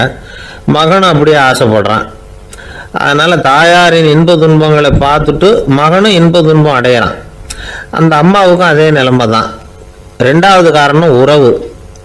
நான் துறவியான பிறகு கூட உறவுங்கிற காரணத்தினால தான் தாயாருடைய சுக துக்கங்களை கண்டு நானும் சுக துக்கம் அடைகிறேன். என் தாயாருடைய நிலைமையும் இதுதான் அப்படிங்கிறார் ஒரு துறவி. மூணாவது காரணம் என்னன்னா அறிமுகம். எனக்கு அறிமுகமான ஒருத்தரை ரயில் நிலையத்தில் சந்திக்கிறேன். அவர் தன்னுடைய பணப்பையை எங்கேயோ தொலைச்சி விட்டு வருத்தப்பட்டுக்கிட்டு இருக்கிறார். நானும் வருத்தப்படுறேன். அந்த சமயத்தில் யாரோ ஒருத்தர் இதுதானே அவங்க பணப்பை அப்படின்னு சொல்லி கொண்டாந்து நீட்டுறார். பணப்பையை தொலைச்சவர் சந்தோஷப்படுறார், நானும் சந்தோஷப்படுறேன். இது அந்த துறவி சொல்கிற அனுபவம். நாலாவது காரணம் என்னென்னா கருணை. எனக்கு முன்னே தெரியாத ஒருத்தனை யாரோ ஒருத்தன் அடித்து காயப்படுத்தி போடுறான். கருணை காரணமாக நான் அதுக்காக துக்கப்படுறேன். அஞ்சாவது காரணம் எதையும் நம்புறது. ஒரு பசுமாட்டை ஒரு முரணை அடிச்சுக்கிட்டு இருக்கிறான் அப்படின்னு ஒருத்தர் வந்து நம்மகிட்ட சொல்கிறாருன்னு வைங்க, உடனே நான் துக்கப்படுறேன். இன்னொருத்தர் வந்து அந்த முரணனை போலீஸ்காரங்க பிடிச்சிட்டு போயிட்டாங்கன்னு சொல்லி சொல்கிறாரு, நான் உடனே சந்தோஷப்படுறேன். மூணாவதாக ஒருத்தர் வந்து முதல் 2 பேரும் சொன்னது பொய்யுங்கிறார். அப்போ நான் இன்ப துன்பம் ரெண்டுமே இல்லாமல் நிம்மதியாக இருக்கிறேன். இது ஒரு விதம். அடுத்தது 6வது காரணம் என்னன்னா தன்மயமாகுதல். ஒரு நாவல் படிச்சுக்கிட்டு இருக்கிறோம், அதில் வர்ற பாத்திரங்களோட நாம் ஒன்றி போயிடுறோம். அதில் வர்ற பாத்திரங்கள் சிரிச்சுதுன்னா நாமளும் சிரிக்கிறோம், அது அழுதுன்னா நாமளும் அழறோம். அதெல்லாம் வந்து அந்த துறவி சொல்கிற அனுபவ உண்மைகள். இன்ப துன்பம் இது ரெண்டும் தோன்றுவதற்கு சுயநலம், உறவு, அறிமுகம், கருணை, எதையும் நம்புறது, தன்மயமாகிறது, இது எல்லாம் தான் முக்கிய காரணம் அப்படின்னு அவர் சொல்கிறார். ஆக கூடி ஒட்டு மொத்தமாக யோசனை பண்ணி பார்த்தா பிற பொருள்கள் மீது பற்றுதல் காரணமாக தான் நாம் வந்து இன்ப துன்பம் அடையிறோம் அப்படிங்கிறத புரிஞ்சிக்க முடியுது. மனுஷன் வந்து இன்ப துன்பம் அடையிறதுக்கு 7வது காரணம் கூட ஒன்று உண்டு அப்படின்னு சொல்லிகிட்டே வந்தார் ஒருத்தர். அது என்ன அப்படின்னு கேட்டோம். அதுதான் சார் இந்த நீங்கள் சொல்லிட்டு வர்ற இன்று ஒரு தகவல்னார். எப்படி சொல்கிறீங்கன்னு கேட்டோம். இன்று ஒரு தகவல் கேட்க ஆரம்பிக்கிறப்போ மனசில் இன்பம், ஆரம்பித்த உடனே இது ஏற்கனவே கேட்ட சமாச்சாரமாச்சே அப்படின்னு நினைக்கிறப்போ துன்பம் அப்படின்னு அதுக்கு ஒரு விளக்கம் கொடுத்தார் அவர். ஒரு சராசரி மனிதனுடைய இயல்பு என்ன? இன்பம் வந்தால் துள்ளி குதிப்பான், துன்பம் வந்தால் சோர்ந்து போய் ஒரு மூலையில் உட்காந்துருவான். இவன் தான் சராசரி மனிதன். ஆனால் ஒருத்தன் இன்பம் வந்தால் அதுக்காக மகிழ்ச்சி அடையிறதில்ல, துன்பம் வந்தால் அதுக்காக சோர்ந்து போகிறதில்ல அப்படின்னு வச்சுக்கோங்க. அப்படி இருந்தால் அவன் சாதாரண ஆள் கிடையாது. ஒரு ஊரில் ஒரு ஞானி இருந்தார். அவரை தேடிட்டு ஒரு பெரியவர் வந்தார்.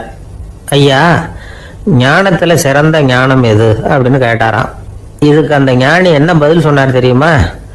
இன்பத்தினால மகிழ்ச்சி அடையாமலும் துன்பத்தினால சோர்வு அடையாமலும் இருக்கிறது தான் அந்த ஞானம், பெரிய ஞானம் அப்படின்னாராம். சரி சுவாமி, அப்படிப்பட்ட ஞானம் உங்களுக்கு எப்படி வந்ததுன்னு கேட்டிருக்காரு இவர். அதை நான் ஒரு கழுதைகிட்ட இருந்து கற்றுக்கிட்டேன் அப்படின்னாராம் அவர். இவருக்கு ஒன்றும் புரியல, ஒரு மாதிரியாக முழிச்சிருக்கிறார். இதை அவர் புரிஞ்சுக்கிட்டார். நீங்கள் நாளைக்கு காலையில் நம்முடைய ஆசிரமத்துக்கு வாங்க, புரிய வைக்கிறேன்னாராம். சரின்னு அவர் போயிட்டார். மறுநாள் காலையில் ஆசிரமத்துக்கு வந்து சேர்ந்தார். ஞானி அவரை கூப்பிட்டு உட்கார வச்சார். வாங்க வந்து இப்படி உட்காருங்க, கொஞ்ச நேரத்தில் இந்த வழியாக ஒரு கழுதை போகும், அதை கவனித்து பாருங்கன்னாராம். இவருக்கு இன்னமும் ஒன்றும் புரியாமல் போச்சு, ஒரே குழப்பம். இருந்தாலும் அந்த ஞானி சொன்னது மாதிரியே உட்காந்துருக்கிறார். கொஞ்ச நேரத்தில் இந்த வழியாக ஒரு கழுதை போச்சு. அது முதுக நிறைய அழுக்கு மூட்டைகள், அதை சுமந்துக்கிட்டு போகுது. ஒரு செலவு தொழிலாளி அதை ஓட்டிகிட்டு போகிறார். கொஞ்சம் தூரத்தில் ஒரு ஆறு இருக்குது. அங்கே போய் துணியெல்லாம் சுத்தப்படுத்திக்கிட்டு சாயந்தரமாக திரும்பி இந்த வழியாக வருவாங்க. ஞானி சொன்னது மாதிரியே இந்த பெரியவர் அழுக்கு மூட்டையை சுமந்துக்கிட்டு போகிற அந்த கழுதையை கவனித்தார். கழுதை போயிட்டுது. அதுக்கப்புறம் ஞானியை திரும்பி பார்த்தார். இப்போ அந்த ஞானி சொன்னார், சாயந்தரம் வரைக்கும் நீங்கள் இங்கேயே இருக்கணும்னார். அதே மாதிரி இவர் இருந்தார். சாயந்தரமாக அந்த ஞானி சொன்னார், ஐயா இப்போ கொஞ்ச நேரத்தில் அந்த கழுதை இந்த வழியாக திரும்பி வரும், அதையும் கவனித்து பாருங்கன்னார். இவரும் கவனித்து பார்க்குறார். கழுதை வந்தது. அது முதுகில் சலவை செய்யப்பட்ட துணி மூட்டை, அது பாட்டுக்கு சுமந்துக்கிட்டு போய்கிட்டு இருக்குது. பெரியவருக்கு ஒன்றும் புரியல, பொறுமை இழந்துட்டார். சரி சுவாமி, இந்த கழுதைக்கும் உங்கள் ஞானத்துக்கும் என்ன சம்பந்தம் அப்படின்னார். இப்போ அந்த ஞானி விளக்கினார். ஐயா, இந்த கழுதை இதே மாதிரி தினமும் காலையில் அழுக்கு மூட்டைகளை சுமந்துக்கிட்டு ஆற்றுக்கு போகுது, மாலையில் வெண்மையான சுத்தமான துணிகளை சுமந்துக்கிட்டு திரும்பி ஊருக்கு போகுது. காலையில் இது போகும் பொழுது முதுகில் அழுக்கு மூட்டைகளை சுமந்துக்கிட்டு போகிறோமேங்கிற வருத்தமும் அதுக்கு கிடையாது. சாயந்தரம் திரும்பி வரும்பொழுது சுத்தமான துணிகளை சுமந்துக்கிட்டு வர்றோமேங்கிற மகிழ்ச்சி அதுக்கு இல்லை. இதை பார்த்து தான் நானும் அது மாதிரி ஞானத்தை கற்றுக்கிட்டேன் அப்படின்னாராம். அதனால யாரு கற்றுக் கொடுக்குறாங்க அப்படிங்கிறத விட எதை கற்றுக்கிறோம் அப்படிங்கிறது தான் முக்கியம். ஒரு சினிமா பார்க்குறோம், ஒரு அருவி கொட்டுறது மாதிரி காட்சி வருது, தண்ணீர் வழியுது. படம் முடிஞ்சதும் பார்த்தீங்கன்னா அந்த திரை என்ன நனைஞ்சு போயா இருக்கும். ஒரு தீப்பிடிச்சு எரியிற காட்சியே சினிமாவில் பார்க்குறீங்க, காட்சி முடிஞ்சதும் அந்த வெண் திரையே கருகி போயா இருக்கும். படத்தில் வர்ற தண்ணீரும் நெருப்பும் அந்த திரையை பாதிக்கிறது இல்லை. நாம் அந்த திரை மாதிரி இருக்கிறதுக்கு கற்றுக்கணுமா. அந்த பக்குவம் வந்துட்டுதுன்னா இன்பமும் துன்பமும் நம்ம எதுவும் செய்யாது. ஒரு சினிமாவை பார்க்குற வரைக்கும் சிரிக்கலாம், அழலாம். பார்த்துட்டு வெளியில் வரும்பொழுது அழுதுகிட்டே வரக்கூடாது. ஒருத்தர் வந்தார், அப்படி படம் முடிஞ்சு வெளியில் வரும்பொழுது அருவி மாதிரி கண்ணீர் சிந்திக்கிட்டே வரார்.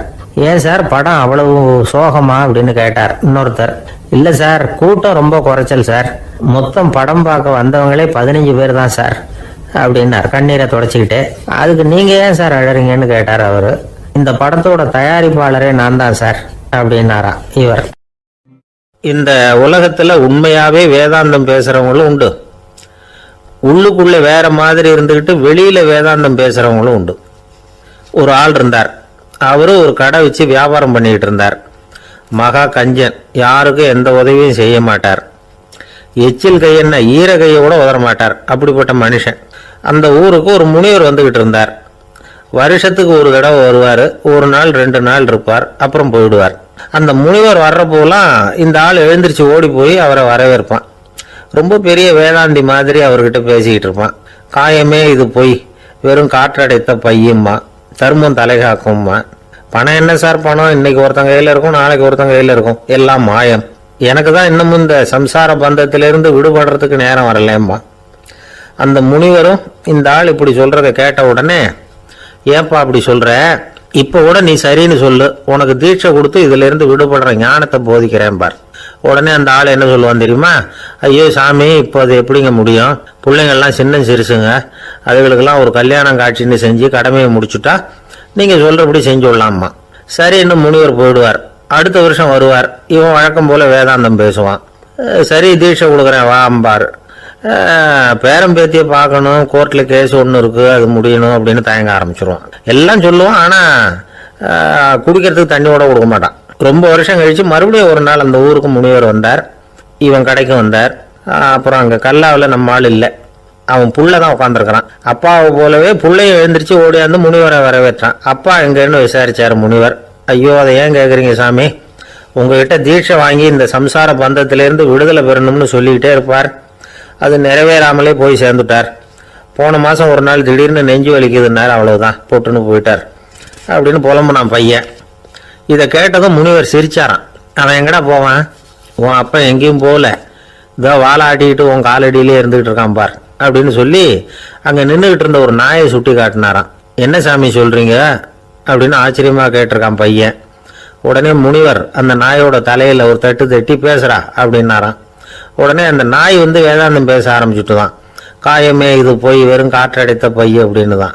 முனிவர் சொன்னார், அடே இப்போ ஒன்றும் கெட்டு போகல, நீ விரும்புனா சொல்லு, உனக்கு தீட்சை கொடுத்து என் பின்னாடியே அழைச்சிட்டு போயிடுறேன், அங்கே அழைச்சிட்டு போய் உனக்கு ஞானத்தை போதிக்கிறேன், வர்றியா அப்படின்னு கேட்டிருக்காரு. உடனே அந்த நாய் சொல்லிச்சான், ஐயோ அதை ஏன் கேட்குறீங்க சாமி, நான் உண்ணாம தின்னாம ஏராளமான சொத்து சேர்த்து வச்சுட்டேன், என் பிள்ளைங்க அதோட பெருமை தெரியாம ராத்திரி நேரம்லாம் கதவை திறந்து போட்டுட்டு தூங்கிடுவாங்க, அதனால இப்படி நாயா பிறந்து ராத்திரி பகலாக சுற்றி சுற்றி காவல் காத்துக்கிட்டு கிடக்கிறேன், இப்போ எப்படி சாமி வர முடியும் அப்படின்னு கேட்டுதான். அறியாமையிலேயே சுகம் கண்டு இப்படி இருக்கிற ஆளுங்களுக்கு எப்படி விடுதலை கிடைக்கும், எப்போ விடுதலை கிடைக்கும் அப்படின்னு கேட்குறார் தசாவதானி, திருக்குறள் பேர் ராமையா. அவர் கேட்கறது நியாயம் தானே. இந்த காலத்து பையன் ஒருத்தன் அப்பா கிட்ட சொன்னான், அப்பா இன்னைக்கு நான் 1 ரூபா மிச்சப்படுத்தி விட்டேன் அப்படின்னு. நானும் அப்படியா என்னடா பண்ணேன்னு கேட்டிருக்காரு அப்பா. டவுன் பஸ்ஸில் ஏறாமல் அது பின்னாடியே ஓடியாந்தேன், 1 ரூபா மிச்சம் தானே அப்படின்றான்.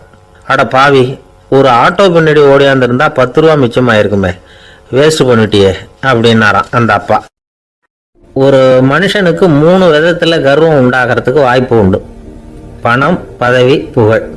பணம் அதிகமாக வந்தால் கர்வம் வரலாம், பதவி பெருசாக வந்துட்டுதுன்னா கர்வம் வரலாம், புகழ் அதிகமாக போனாலும் கர்வம் வரலாம்.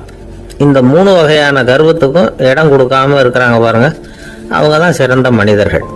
ஒரு பெரிய பொறுப்பில் இருக்கிறவங்களுக்கு கர்வம் வந்துடக்கூடாது. அப்படி வந்துட்டுதுன்னா அது எல்லாருக்கும் இடைஞ்சல். ஒரு ராஜா இருந்தார், அவர் ஒரு நாள் தன்னுடைய தலைநகரத்தை சுற்றி வந்துகிட்டு இருந்தார். ஒரு இடத்துல ஒரு அழகான நிலத்தை பார்த்தார். ஆஹா, இந்த இடத்துல நமக்குன்னு ஒரு மாளிகையை கட்டினா எவ்வளோ நல்லா இருக்கும் அப்படின்னு நினைச்சார். ராஜா நினைச்சா அது முடியாத காரியமா? சரி, இந்த நிலம் யாருக்கு சொந்தம்னு விசாரிங்க அப்படின்னார் பக்கத்தில் இருந்தவங்க கிட்ட. அவங்கெல்லாம் ஓடி போய் விசாரிச்சாங்க. அந்த இடம் வந்து ஒரு வயசான கிழவிக்கு சொந்தம், வயசான அம்மாவுக்கு சொந்தமா. அந்த அம்மா தான் அதில் ஒரு குடிசையை போட்டு குடியிருந்துகிட்டு இருக்கிறாங்க. சரி, அந்த நிலத்துக்கு வந்து ஒரு விலையை நிர்ணயம் பண்ணி அதை அந்த வயசான அம்மா கிட்ட கொடுத்துருங்க அப்படின்னு உத்தரவு போட்டார் ராஜா. ஆனால் அந்த அம்மா இது எங்கள் பூர்வீக இடம், இதை விற்க மாட்டேன் அப்படின்னு சொல்லிவிட்டுது. சரி, 2 பங்கு விலை கொடுக்குறோம்னு சொல்லி பாருங்க அப்படின்னாங்க. அப்படியே சொன்னாங்க அரண்மனை ஆட்கள். அதுக்கும் சம்மதிக்கலை அந்த அம்மா. இதை கேள்விப்பட்டதும் ராஜாவுக்கு கோபம் வந்துட்டுது. தன்னுடைய ஆளுங்களை கூப்பிட்டார். போய் அந்த குடிசையை பிரிச்சேரிங்க, காசெல்லாம் ஒன்றும் கொடுக்காதீங்க அப்படின்னு கத்தினார். அவ்வளோதான். அடுத்த நிமிஷம் அரண்மனை ஆசாமிகள் போனாங்க, குடிசையை பிரித்து எரிஞ்சாங்க. அந்த வயசான அம்மா இருக்கு, அதுவும் அந்த இடத்த விட்டு துரத்தி விட்டாங்க. அந்த இடத்துல ஒரு அரச மாளிகையை கட்டி முடிச்சுட்டாங்க. அந்த வயசான அம்மா பாவம், ராஜாவே இப்படி பண்ணால் யாருக்கிட்ட போய் முறையிட முடியும்? ஒரு ஞானி இருந்தார், அவர்கிட்ட போய் சொன்னாங்க. அவர் இவங்க சொன்னதை கேட்டு மனசில் வச்சுக்கிட்டார். ஒரு நாள் அந்த ராஜாவே இந்த ஞானியை கூப்பிட்டார். புதுசாக ஒரு மாளிகை கட்டியிருக்கிறேன், வந்து பாருங்கன்னு. சரின்னு சொல்லி இந்த பெரியவர் ஒரு நாள் இந்த மாளிகைக்கு போனார். சும்மா போகல, ஒரு கழுதையையும் ஓட்டிகிட்டு போனார். கொஞ்சம் சாக்குகள், வெத்து சாக்கு, அதையும் எடுத்து கழுதை முதுகில் போட்டு கழுதையை ஓட்டிகிட்டு போகிறார். ராஜா பார்த்தார். அவருக்கு இது ஆச்சரியமாக இருந்தது. என்ன இது, மாளிகைக்கு வந்துட்டு போங்கன்னு கூப்பிட்டா கழுதை சாக்கு இதெல்லாம் கூப்பிட்டு வராரு, ஒன்றும் புரியலையேன்னு நினச்சார். எதுக்காக இதெல்லாம்னு கேட்டார். அரசருடைய தோட்டத்திலிருந்து கொஞ்சம் மண் எடுத்துகிட்டு போகிறதுக்கு ஆசைப்படுறேன், அதுக்கு நீங்கள் அனுமதி கொடுக்கணும் அப்படின்னாரு இவர். இது என்ன வேடிக்கையான கோரிக்கையாக இருக்குது அப்படின்னு நினச்சார் ராஜா. இருந்தாலும் மண்ணு தானே கேட்குறாரு, எடுத்துகிட்டு போகட்டுமே அப்படின்னு நினச்சார். சரின்னு அனுமதி கொடுத்தார். அந்த பெரியவர் தோட்டத்துக்கு போனார், மண்ணை வெட்டினார், சாக்கில் போட்டு நிரப்புனார். ராஜாவை கொஞ்சம் கிட்ட வாங்கன்னு கூப்பிட்டார். இந்த மண் மூட்டையை தூக்கி கழுதையோட முதுகில் வைக்கணும், கொஞ்சம் உதவி பண்ணுங்கன்னார். ஓ, பண்ணுறேனே அப்படின்னு சொல்லி ராஜா கிட்ட போனார். மூட்டையை தூக்கி பார்க்குறாரு, முடியல, திணறி போட்டார். இப்போ அந்த ஞானி பேசினாராம். அரசே, இந்த ஒரு சாக்கு மண்ணையே உங்களால் தூக்க முடியல, அந்த கிழவிகிட்ட இருந்து அந்த அக்கிரமமா அபகரிச்ச இந்த தோட்டம் பூராவையும் சுமக்கணும்னு ஆசைப்படுறீங்களே, அது உங்களால் முடியுமா அப்படின்னு கேட்டாராம். ராஜா யோசனை பண்ண ஆரம்பித்தார். தன்னுடைய செயலுக்காக வருத்தப்பட்டாராம். அந்த வயசான அம்மாவை உடனடியாக வரவழைச்சார். தாயே, தப்பு பண்ணிட்டேன், என்னை மன்னிச்சுக்குங்க, இன்னையிலேருந்து இந்த மாளிகையும் தோட்டமும் உங்களுக்கு தான் சொந்தம் அப்படின்னு சொல்லிவிட்டாராம். போகிறப்ப இந்த உலகத்திலேருந்து எண்ணத்தை எடுத்துகிட்டு போக போகிறோம், அதனால் ரொம்பவும் அலட்டிக்க வேண்டியதில்லை, கர்வப்பட வேண்டியதில்லை அப்படிங்கிறது ஒரு பெரிய உபதேசம். ஒரு பெரிய மனுஷன் சாக கிடந்தார், ரொம்பவும் அழுதார். ஏன் அழறீங்க அப்படின்னு கேட்டாங்க சுற்றி இருந்தவங்க. நான் சாகிறதுக்காக கவலைப்படலை, நான் நம்ம ஜனங்களுக்காக எவ்வளவோ காரியம்லாம் செஞ்சுக்கிட்டு வந்தேன். நான் செஞ்சுக்கிட்டு வந்த சேவையை இனிமேல் யார் செய்ய போகிறாங்க, அது யாரால முடியும், அதை நினச்சி தான் அழறேன் அப்படின்னாராம். ஒருத்தர் முன்னாடி வந்தார். அதுக்காக நீங்கள் கவலைப்படாதீங்க, உங்கள் சேவையை தொடர்ந்து செய்யறதுக்கு என்ன மாதிரி இளைஞர் பட்டாலும் தயாராக இருக்குது, இருந்தாலும் எங்கள் கவலை என்னன்னா அப்படின்னு இழுத்தார். என்ன சொல்லுங்கன்னு கேட்டார் அவர். நீங்கள் இது வரைக்கும் என்ன சேவை செஞ்சுக்கிட்டு வந்தீங்க, அதுதான் எங்களுக்கு இன்னமும் புரியாத புதிராக இருக்குது அப்படின்னாராம் அவர். சில பேரை இப்படி சொல்கிறது உண்டு. அடுத்தவங்களை அனுசரித்து நடந்துக்க தெரியல, அவன் என்ன சார் மனுஷன் அப்படிம்பாங்க. சக மனிதர்களோட எப்படி பழகிறது அப்படின்னு தெரியாதனாலேயே பல பேர் இன்னைக்கு சங்கடப்பட்டுக்கிட்டு இருக்கிறாங்க. வசதி வாய்ப்பெல்லாம் சரியாக இருக்கும், ஆனால் வாழ்க்கை சரியாக இருக்காது. இன்னொருத்தர்கிட்ட எப்படி பேசுறது பழகிறதுங்கிறது தெரியாதனால தான் இந்த அவஸ்தை. சரி, இந்த அவஸ்தை இல்லாமல் வாழறது எப்படி? இதுக்கு அனுபவசாலிகள் சில வழிமுறைகளை சொல்கிறாங்க. அதெல்லாம் என்னென்னங்கிறத இப்போ தெரிஞ்சுக்குவோம். முதல்ல நம்ம நாக்கு நம்ம கண்ட்ரோலில் இருக்கணும். வார்த்தைகளை கொட்டி விட்டு அதுக்கப்புறம் அள்ள முடியாமல் கடந்து கஷ்டப்படக்கூடாது. எப்படி பேசுகிறோங்கிறதும் முக்கியம், பேசுகிறப்ப எப்படி முகத்தை வச்சிருக்கிறோங்கிறதும் முக்கியம். அன்பாக பேசினாலும் நல்லா இருக்கும். அப்படி பேசுகிறப்ப ஆதரவாக அவர் தோள் மேலே ஒரு கையை போட்டுக்கிட்டு பேசினா இன்னமும் நல்லா இருக்கும். ரெண்டாவது விஷயம், இன்னொருத்தர்கிட்ட பேசுறப்ப வாக்குறுதிகளை அள்ளி வீசக்கூடாது. கொடுக்கற வாக்குறுதி குறைச்சலா இருக்கணும். அப்படி கொடுத்த வாக்குறுதியை கண்டிப்பா நிறைவேற்றணும். நாம ஒருத்தரை பாராட்டுறோம் அல்லது அவரை பத்தி அபிப்பிராயம் சொல்றோம்னா அது ஆக்கப்பூர்வமா இருக்கணும். நம்ம பாராட்டு அல்லது விமர்சனம் அடுத்தவருடைய முன்னேற்றத்துக்கு உதவுறது மாதிரி இருக்கணும். நாம சொல்றதை கேட்டுட்டு அவன் தலையில கையை வச்சுட்டு உட்காந்துடக்கூடாது. எப்பவும் உற்சாகமா இருக்கணும், முகம் மலர்ச்சியா இருக்கணும். மனுஷன் இருந்தா வருத்தம், கவலை, ஏமாற்றம் எல்லாம் இருக்கதான் செய்யும். அதெல்லாம் மனசுல இருக்கட்டும். அந்த வருத்தமும் கவலையும் ஏமாற்றமும் சேர்ந்துக்கிட்டு நம்ம முகத்துல இருக்கிற மலர்ச்சியை மூடி மறைக்கிறதுக்கு நாம இடம் கொடுத்துடக்கூடாது.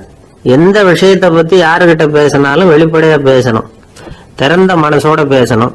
மூடி மறைச்சி முன்னு மூங்கிக்கிட்டு இருக்கக்கூடாது. இன்னொருத்தர்கிட்ட பேசுறப்போ விவாதம் பண்ணுங்க, அது தப்பு இல்லை. ஆனா வாதாடிக்கிட்டு இருக்கக்கூடாது. அதாவது என்ன சொல்றாங்கன்னா, டிஸ்கஸ் பண்ணலாம், ஆர்கியூ பண்ணக்கூடாது. நம்ம கிட்ட இருக்கிற நல்ல குணங்களை நாம எடுத்து சொல்லிட்டு இருக்கக்கூடாது. அந்த நல்ல குணங்களே நம்மளை பத்தி எடுத்து சொல்லணும். அது மாதிரி நடந்துக்கணும். அதே மாதிரி அடுத்தவங்க கிட்ட உள்ள கெட்ட குணங்களை பத்தி அவசியம் இல்லாம நாம பேச வேண்டியதில்லை. உங்களை பத்தி யாராவது தப்பா பேசுறாங்களா, அப்படி அவங்க பேசுறதுல உண்மை இல்லையா அப்படின்னா அதை நீங்க பொருட்படுத்த வேண்டியதில்லை, விட்டுடலாம். அது தானா போயிடும்.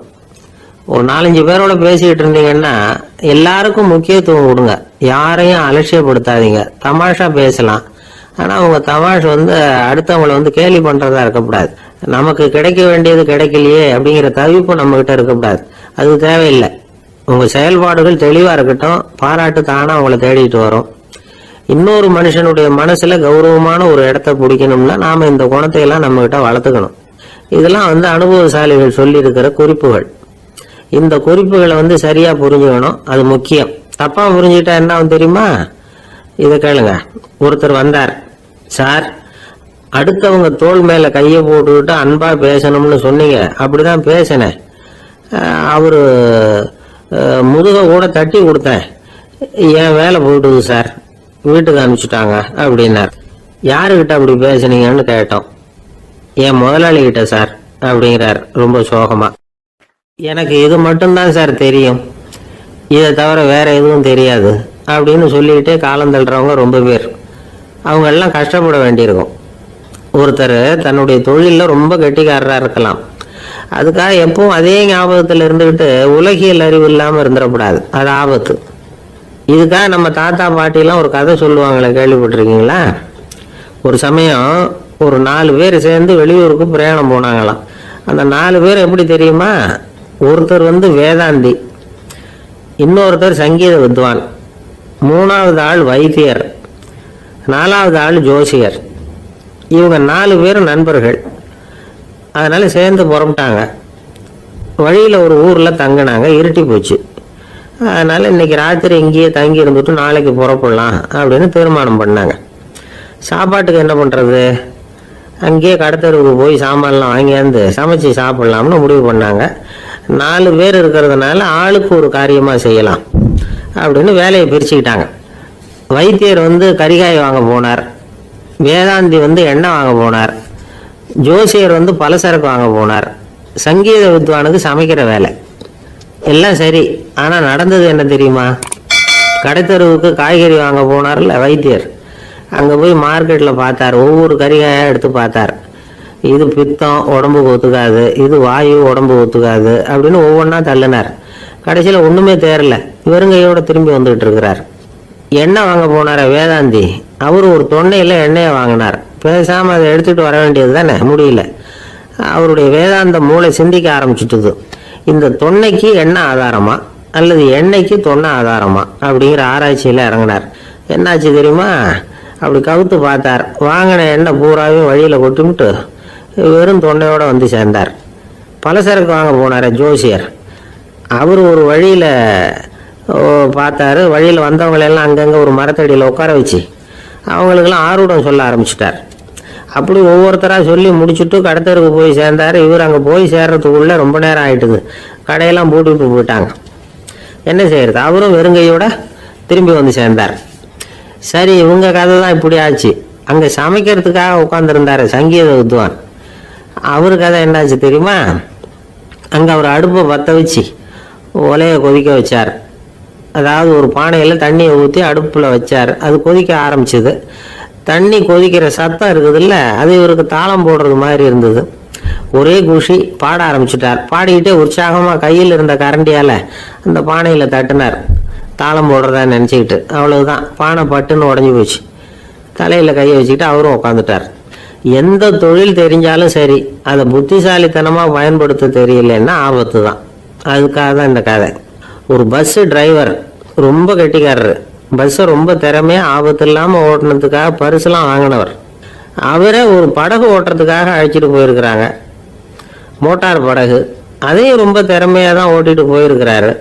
நடுக்கடல்ல போனதும் படகு நின்று போச்சு. மோட்டார்ல ஏதோ கோளாறு. என்ன செய்யலாம் அப்படின்னு அந்த டிரைவரை கேட்டிருக்கிறாங்க படகுல இருந்தவங்க எல்லாம். அப்போ அவர் சொன்னாராம், கவலைப்படாதீங்க, ஒன்றும் பிரச்சனை இல்லை, எல்லாரும் கொஞ்சம் கீழே இறங்கி பின்னாடி தள்ளுங்க, மோட்டார் ஸ்டார்ட் ஆகிடும் அப்படின்னாராம். ஒருத்தன் வேகமா ஓடி வந்தான். ஏப்பா அப்படி தலை தெறிக்க ஓடி வர்றேன்னு கேட்டேன். பின்னாடி துரத்திக்கிட்டு வருது சார் அப்படின்னா. ஏதாவது நாய் துரத்திக்கிட்டு வருது போல இருக்கு அப்படின்னு நினைச்சு அவனுக்கு பின்னாடி பார்க்குறேன். கண்ணுக்கு எட்டின தூரம் வரைக்கும் எதுவுமே தெரியல. ஏன்பா எதுவும் உன்னை துரத்துறது மாதிரி தெரியலையே என்ன, நல்லா பாருங்க சார் அப்படின்னா. பார்த்துட்டு தான் சொல்கிறேன் என்ன, இதோ பாருங்க சார், இதுதான் என்னை துரத்துது அப்படின்னு அவன் காட்டுறான். அவன் சுட்டி காட்டின இடத்துல பார்த்தா அங்கே அவனுடைய நிழல் தான் தெரியுது. என்னப்பா சொல்கிற அப்படின்னு சொல்லி அவனை சந்தேகமாக பார்த்தேன். அதுக்கப்புறம் தான் விவரமாக பேசினான். சார், எனக்கு என் நிழலை கண்டா பிடிக்கிறது இல்லை, எப்போ பார்த்தாலும் இது என்னையே பின்தொடர்ந்து வந்துக்கிட்டு இருக்குது, இதை என்னால் சகிக்கவே முடியல, இதை என்கிட்ட இருந்து பிரிக்கிறதுக்கு எவ்வளவோ முயற்சிகள்லாம் பண்ணி பார்த்துட்டேன், முடியலன்னா. அப்படி என்னென்ன முயற்சிகள் பண்ணினேன் அப்படின்னு கேட்டேன். அவன் என்னென்ன செஞ்சாங்கிறத விவரமாக சொன்னான். அவன் என்ன பண்ணியிருக்கிறான், ஒரு பெரிய குழியை தோண்டி அதில் தன்னுடைய நிழலை புதைச்சிருவோம் அப்படின்னு முடிவு பண்ணிட்டு மண்வெட்டி எடுத்துக்கிட்டு தோட்டத்து பக்கம் போயிருக்கான். ஆழமாக ஒரு குழியை தோண்டியிருக்கான். குனிஞ்சு பார்க்குறான். அந்த குழிக்குள்ளே தன்னுடைய நிழல் தெரியுது. ஆஹா, இதுதான் சமயம், நிழல் இப்போ குழிக்குள்ளே இருக்கு, மண்ணை போட்டு மூடி போடலாம் அப்படின்னு நினச்சிக்கிட்டு கொஞ்சம் மண்ணை அள்ளி போட்டான். பார்த்தா இப்போ அந்த நிழல் அந்த மண்ணுக்கு மேலே வந்து நிற்கிது. இது ஏதுடா ரொம்ப போச்சு அப்படின்னு அவசரமாக மண்ணை வாரி போட்டு மூடி பார்க்குறான். குழி பூராவும் மூடி விட்டு பார்க்குறான். மறுபடியும் நிழல் மேலே வந்து உட்காந்துக்கிட்டு இருக்குது. சரி, இதை குழியில் புதைக்க முடியாது அப்படின்னு முடிவு பண்ணிட்டு இதை இங்கேயே இப்படியே விட்டுட்டு ஒரே ஓட்டமாக ஓடி போடுவோம் அப்படின்னு நினச்சி எடுத்தான் ஓட்டம். அது காலை நேரம். இவன் மேற்க நோக்கி ஓடிக்கிட்டு இருக்கிறான். ஓடி ஓடி பார்க்குறான், நிழல் இவனை விட வேகமாக இவனுக்கு முன்னாடி ஓடிக்கிட்டு இருக்கு. சரி, திரும்பி ஓடி பார்ப்போம் அப்படின்னு நினச்சிக்கிட்டு அப்படியே சடார்னு திரும்பி ஓட ஆரம்பித்தான். பார்த்தான், அப்பாடா நிழலை காணலை. கொஞ்ச தூரம் ஓடி ஒரு இடத்துல நின்று அப்படியே சாவகாசமாக திரும்பி பார்க்குறான். பின்னாடி நின்றுட்டு இருக்குது நிழல். இப்படி ஓடி வந்து தான் இங்கே நம்ம முன்னாடி நின்று தன்னுடைய அவஸ்தையை சொல்லிகிட்டு இருக்கிறான். இந்த நிழலை துரத்துறது அல்லது வெட்டி விடுறது, இதுக்கு ஏதாவது வழி இருக்கா சொல்லுங்க சார் அப்படிங்கிறான். நமக்கு ஒன்றும் புரியல. அந்த நேரம் பார்த்து ஒரு பெரியவர் வந்தார். அவர்கிட்ட யோசனை கேட்டோம், என்ன செய்யலாம்னு. அவர் சொன்னார், இந்த பாருப்பா, நீ அங்கேயும் எங்கேயும் ஓடாத, அப்படியே கீழே படுத்துக்கொண்டார். அது நல்ல உச்சி வேலை. அவன் அப்படியே கீழே படுத்துக்கிட்டான். இப்போ அப்படி இப்படின்னு திரும்பி பார்க்குறான், நிழலை காணலை. அவன் இப்போ தான் நிம்மதியாக இருந்தான். இப்போ அந்த பெரியவர் சொன்னார், எல்லா மனிதர்களுமே இப்படி தான் ஓடிட்டு இருக்கிறாங்க. நான் எனது அப்படிங்கிற ஆணவம் தான் அவங்கள துரத்திக்கிட்டு இருக்கு. அதை விட்டுட்டு ஓடணும்னு நினைச்சாலும் அது முன்னாடி வந்து நிற்கிது. பரம்பொருளை நோக்கி ஓடுறப்போ இந்த ஆணவம் பின்னாடி வந்து விடுது. பரிபூர்ண சரணாகதிங்கிற நிலையில அது முழுசுமா மறைஞ்சு விடுது. தன்னை உணர்கிற வேலை அது. அந்த நேரம் மனிதனுக்கு விடுதலை உணர்வு ஏற்படுகிற நேரம் அது. அப்படிப்பட்ட சுதந்திர மனிதர்களாக எல்லாரும் மாறி போயிட்டாங்கன்னா இந்த உலகமே இன்பமயம் அப்படின்னு ஒரு விளக்கம் கொடுத்தார் பெரியவர்.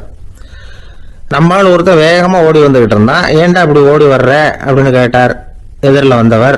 ஆசை துரத்துது, அதுதான் ஓடி வர்றேன்னா. உனக்கு என்ன ஆசைன்னு கேட்டார்.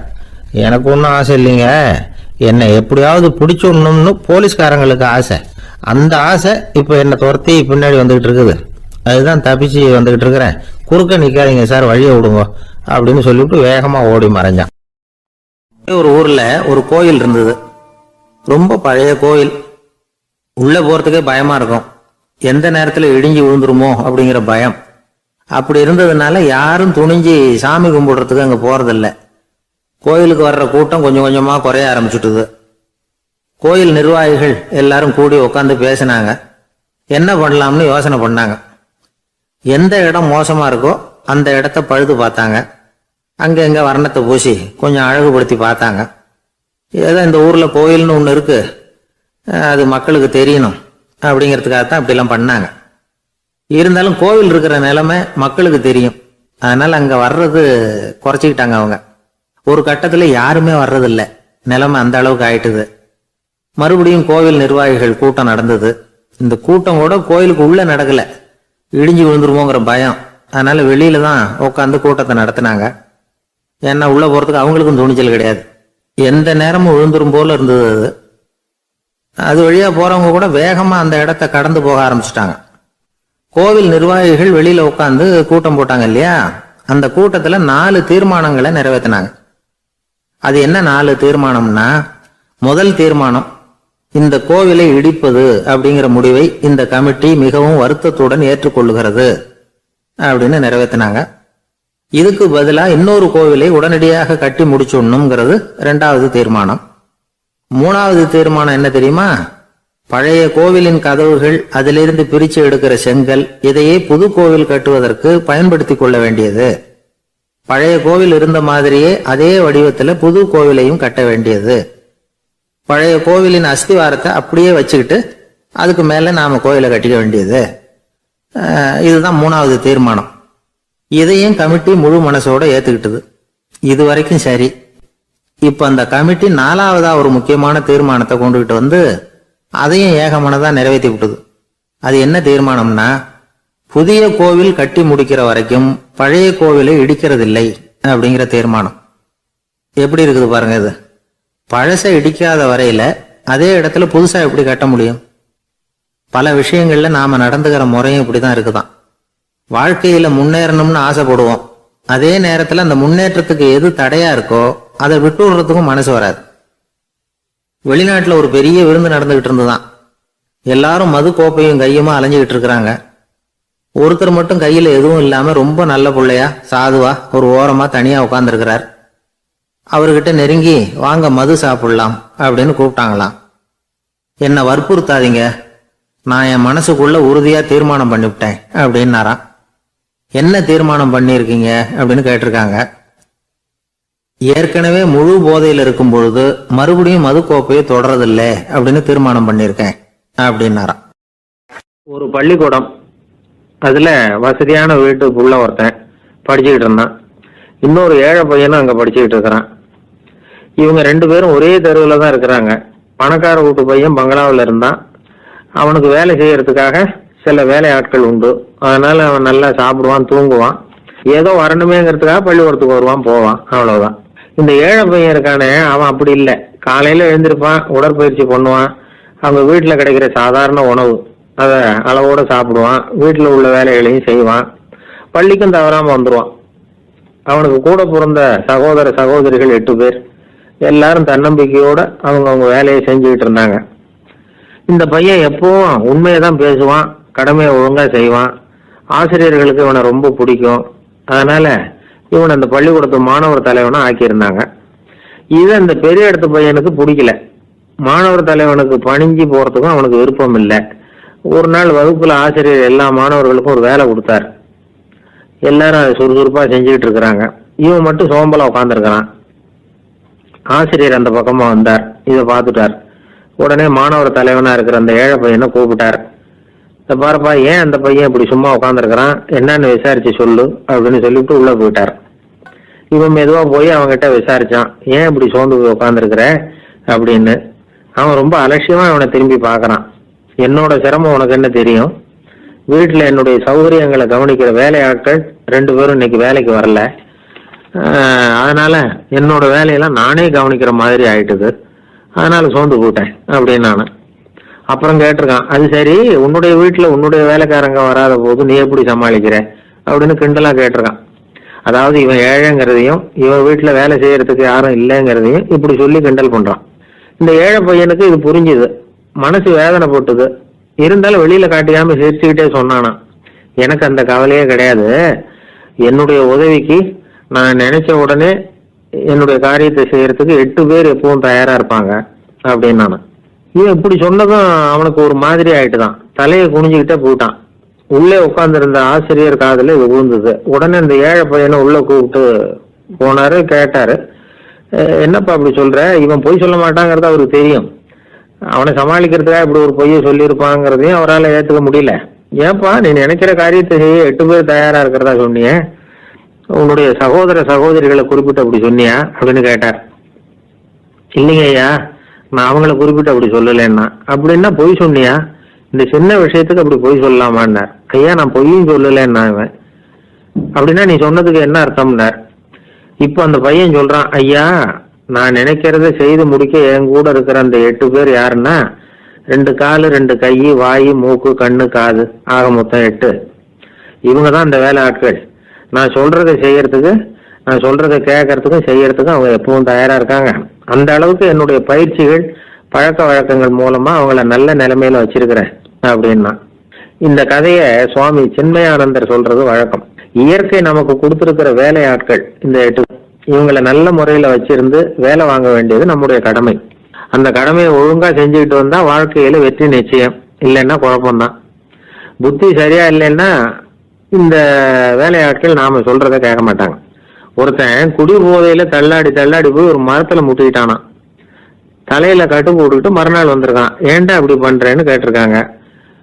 நான் ஒதுங்கி போன்னு தான் சொன்னேன், அது கேட்கல அப்படின்றான். எது கேட்கல?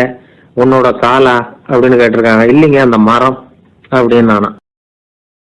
கத்தியை தீட்டாதே புத்தியை தீட்டு அப்படின்னு ஒரு பெரியவர் புத்தி சொன்னார். அதை கேட்ட ஒரு இளைஞன், அது எப்படி பெரியவரை புத்தியை தீட்டுறது? கத்தியை தீட்டுன்னு சொன்னால் ஒரு கருங்கல்லில் கத்தியை தேய்க்கலாம், புத்தியை தீட்டுன்னு சொன்னால் எப்படி தலையை கொண்டுட்டு போய் தரையில் தேய்ச்சிக்கிட்டு இருக்க முடியுமா அப்படின்னா. அந்த பெரியவர் உடனே புரிஞ்சுக்கிட்டார், இந்த இளைஞனுக்கு புத்தி கூர்மை கம்மி அப்படிங்கிறத புரிஞ்சுக்கிட்டார். அது சரி, அறிவுக்கும் புத்திசாலித்தனத்துக்கும் என்ன வித்தியாசம்? இது ஒரு முக்கியமான கேள்வி. அறிவுன்னா என்ன, புத்திசாலித்தனம்னா என்ன? இதே கேள்வியை சாக்ரட்டிஸ் கிட்ட அவருடைய சீடன் ஒருத்தன் கேட்டானான். ஐயா, அறிவுக்கும் புத்திசாலித்தனத்துக்கும் என்னங்க வித்தியாசம் அப்படின்னு கேட்டிருக்கான். சாக்ரட்டிஸ் நிமிர்ந்து பார்த்துருக்கிறார் அந்த சீடனை. அதுக்கப்புறம் சொன்னாராம், நான் சொல்கிறேன் உன்னுடைய கேள்விக்கு பதில், ஆனால் அதுக்கு முன்னாடி நீ ஒரு காரியம் பண்ணணும்னாரான். என்னங்க செய்யணும் சொல்லுங்கன்றிருக்கான். அதோ பாரு ஒரு பெரியவர் உட்காந்துருக்கிறாரு, அவர்கிட்ட போ, இங்கேருந்து பக்கத்தில் இருக்கிற அந்த கிராமத்துக்கு போய் சேர எவ்வளவு நேரம் ஆகும் அப்படின்னு கேட்டுட்டு வா அப்படி சொன்னார் சாக்ரட்டிஸ். சரின்னு சொல்லிவிட்டு இவன் போனான்.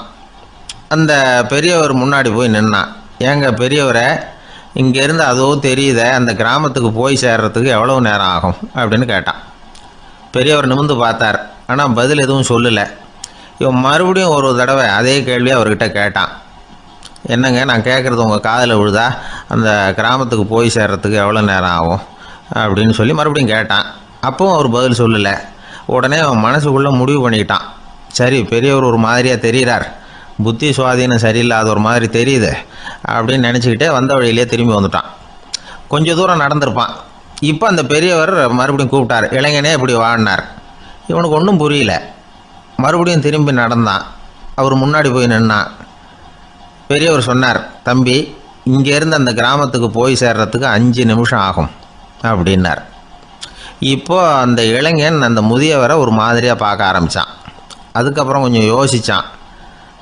பிறகு அவர்கிட்டே கேட்டுட்டான், ஏங்க பெரியவரை, இதே பதிலை அப்போவே என்கிட்ட சொல்லியிருக்கலாமே, என்னை திரும்பி போன்னு சொல்லிவிட்டு பாதி தூரம் போனதுக்கப்புறம் மறுபடியும் கூப்பிட்டு அதுக்கப்புறம் இப்படி சொல்கிறீங்களே, இது நியாயமா அப்படின்னா.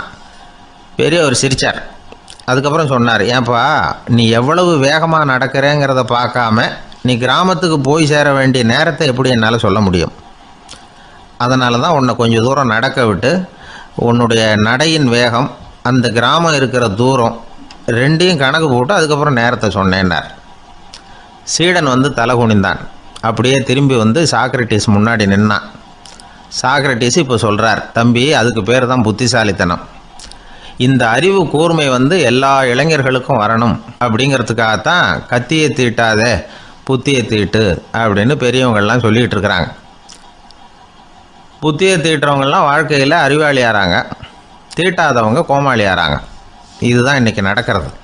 அதனால் அறிவு கூர்மைங்கிறது வேற. இந்த காலத்து ஆசாமி ஒருத்தர் இன்னொருத்தரை பார்த்து கேட்டார், ஏங்க ஒரு விமானம் இங்கேருந்து புறப்பட்டு 2 மணி நேரத்தில் மதுரைக்கு போய் சேருது. நல்லா கவனிங்க, ஒரு விமானம் இங்கேருந்து புறப்பட்டு 2 மணி நேரத்தில் மதுரைக்கு போய் சேருது அப்படின்னா என்னோடய வயசு என்னன்னு கேட்டார். இவர் கேட்குறதுல ஏதாவது அர்த்தம் இருக்கா? அதாவது இங்கேருந்து புறப்பட்டு 2 மணி நேரம் ஆகுது மதுரைக்கு போகிறதுக்கு, அப்படின்னா என் வயசு என்னன்னு கேட்குறாரே. இதை கேட்ட உடனே அவர் பதில் சொன்னார், அப்படின்னா உங்களோட வயசு 20 அப்படின்னார். எப்படிங்க அவ்வளவு கரெக்டாக சொன்னீங்க அப்படின்னு கேட்டார். வேறு ஒன்றும் இல்லை, எங்கள் பக்கத்து வீட்டில் ஒரு முழு பைத்தியம் இருக்குது, அதோட வயசு 40, அப்படின்னா உன் வயசு 20 தான் இருக்கணும் அப்படின்னார். அரை பைத்தியம்னு முடிவு பண்ணிக்கிட்டார். அதனால் வாழ்க்கையில் அறிவு கூர்மைங்கிறது ரொம்ப அவசியம். அந்த புத்திசாலித்தனம் இருக்கிறவங்க வாழ்க்கையில் வெற்றி பெறுவது நிச்சயம். அம்மாக்காரங்களுக்கு அடிக்கடி ஏற்படுற கவலை ஒன்று உண்டு. அதாவது குழந்தை சரியாக சாப்பிட மாட்டேங்குதே அப்படிங்கிற கவலை. இவங்கெல்லாம் ஒரு விஷயத்த நல்லா புரிஞ்சுக்கணும். குழந்தைகள்ங்கிறவங்க பெரியவங்க மாதிரி இல்லை. அவங்க கடிகாரத்தில் மணியை பார்த்துட்டு சாப்பிட்றதுக்கு உட்கார்ற ரகம் கிடையாது. பசிச்சா சாப்பிடுவாங்க, இல்லைன்னா விளையாடுவாங்க அல்லது தூங்குவாங்க. அது புரியாமல் அவங்கள கட்டாயப்படுத்தி அல்லது மிரட்டி சாப்பிட வைக்கிறது ரொம்ப தப்பு. ஒரு 8 மாத குழந்தைக்கு 3 மணி நேரத்துக்கு ஒரு தடவை பசிக்கும். அந்த நேரம் பார்த்து சாப்பாடு கொடுத்தா அடம் பண்ணாமல் அது பாட்டுக்கு சாப்பிட்றோம். அதே குழந்தைக்கு 1 வயசு ஆகிறப்போ 4 மணி நேரத்துக்கு ஒரு தடவை பசிக்கும். இந்த வயசில் இயற்கையாகவே பசி குறைஞ்சிருக்கும். அது புரியாமல் என் குழந்தை முன்னாடி மாதிரி இப்போ சரியாக சாப்பிட மாட்டேங்கிறான் அப்படின்னு சில பேர் டாக்டர்கிட்ட போய் சொல்லிக்கிட்டு இருப்பாங்க. இன்னொரு விஷயம், ஒரு குழந்தைக்கு வயசு அதிகமாகிற வேகத்துக்கு உடம்பு எடையும் அதிகமாகிக்கிட்டே போகாது. உடம்பு எடை அதிகமாகிற வேகம் குறைஞ்சிக்கிட்டே வரும். 6 மாத குழந்தைக்கு ஒரு வாரத்தில் 150 கிராம் எடை கூடும். ஒரு வயசில் வாரத்துக்கு 71 கிராம் எடை கூடும். இது புரியாமல் அதிகமாக சாப்பாட்டை கொடுத்து குழந்தைய கஷ்டப்படுத்தக்கூடாது. ஏன்னா அளவுக்கு மீறின உணவு அஜீரணத்தை உண்டு பண்ணிவிடும். குழந்தைக்கு ஒரு தட்டில் கொஞ்சமாக ஆகாரத்தை வச்சு கொண்டுகிட்டு போய் கொடுக்கணும். மலை மாதிரி குவிச்சு வச்சா அதை பார்த்ததுமே பசி அடங்கி போயிடும். அடித்து மிரட்டி பயமுறுத்தி குழந்தைய சாப்பிட வைக்கிற பழக்கம் இருக்குது பாருங்க, அதுக்கு ஃபுட் ஃபோர்ஸிங் அப்படின்னு பேர். இப்படி பண்ணினா குழந்தைக்கு சாப்பாட்டில் விருப்பம் குறைஞ்சிரும், அதை கண்டாவே வெறுக்க ஆரம்பிச்சிடும். அது மாதிரி உளம் சார்ந்த பசி குறைவு, சைக்கோஜெனிக் அனோரெக்சியா, அது ஏற்படுமா. சாப்பாடுங்கிறதே ஒரு தண்டனை மாதிரி தோணும். குழந்தைகளுக்கு பிடிச்ச மாதிரியான ஆகாரத்தை கொடுக்கணும். சத்து அதிகம் இருக்குங்கிறதுக்காக அதுக்கு பிடிக்காத ஆகாரத்தை கொடுத்து கட்டாயப்படுத்தக்கூடாது. குழந்தைகளுக்கு 2 வயசு ஆகிறப்போ இயற்கையாகவே எதிர்மறை குணம் உண்டாகும். அதாவது அந்த எதிர்மறையாக பேசுறது. இது மாதிரி சமயங்களில் நாம் என்ன சொல்கிறோமோ அதுக்கு நேர்மாறாக நடந்துக்கும். ஏட்டிக்கு போட்டி. சாப்பிட சொன்னால் விளையாட போவோம், விளையாட சொன்னால் சாப்பாடு கேட்கும். இதை புரிஞ்சுக்கிட்டு நடந்துக்கணும். குழந்தை சொன்ன பேச்சை கேட்கலேன்னு கோவப்படக்கூடாது. குழந்தை வளர வளர பிடிவாத குணம் வர்றது சகஜம். கேட்டதை வாங்கி கொடுத்தாதான் சாப்பிடுவேன் அப்படின்னு பிடிவாதம் பண்ணும். வாங்கி கொடுத்து விடுறது தான் உத்தமம். நீங்களும் அதுகிட்ட பிடிவாதம் பண்ணிட்டு இருக்கக்கூடாது. ஏன்னா கேட்டது கிடைக்கலையேங்கிற ஏமாற்றம் கூட குழந்தையோட பசியை குறைச்சிரும். கேட்டது கிடைச்சிட்டா பசி அதிகமாகும். கொடுத்ததை மலமலன்னு சாப்பிட்றோம். குழந்தைகளுக்கு கண்ட நேரத்தில் சாப்பிட்றதுக்கு எதையாவது வாங்கி கொடுத்துக்கிட்டு இருந்தா சாப்பாட்டு நேரத்தில் சாப்பிடாம அடம் பண்ண ஆரம்பிச்சிடும். பள்ளிக்கூடம் போகிற பிள்ளைங்க காலை உணவை சரியாக சாப்பிட மாட்டாங்க. அச்சம், அவசரம், பரபரப்பு இதெல்லாம் தான் காரணம். பள்ளிக்கு புறப்படுறதுக்கு ஒரு 3/4 மணி நேரத்துக்கு முன்னாடியே சாப்பாடு போட்டுருங்க, அது சரியாக போடும். படிக்கிற குழந்தைகள் உடல் சோர்வு, மனச்சோர்வு இது காரணமாக கூட சாப்பிட மறுக்கிறது உண்டு. இப்போ உதாரணமாக சாயந்தரம் விளையாடி விட்டு வீட்டுக்கு வந்ததும் சாப்பிட சொன்னால் வேணாம்பாங்க. இது உடல் சோர்வு. ரொம்ப நேரம் வீட்டு பாடங்களை செஞ்சு முடித்த கையோடு சாப்பிட சொன்னாலும் அவங்களால சரியாக சாப்பிட முடியாது. இது உளச்சோர்வு, அதாவது மனச்சோர்வு.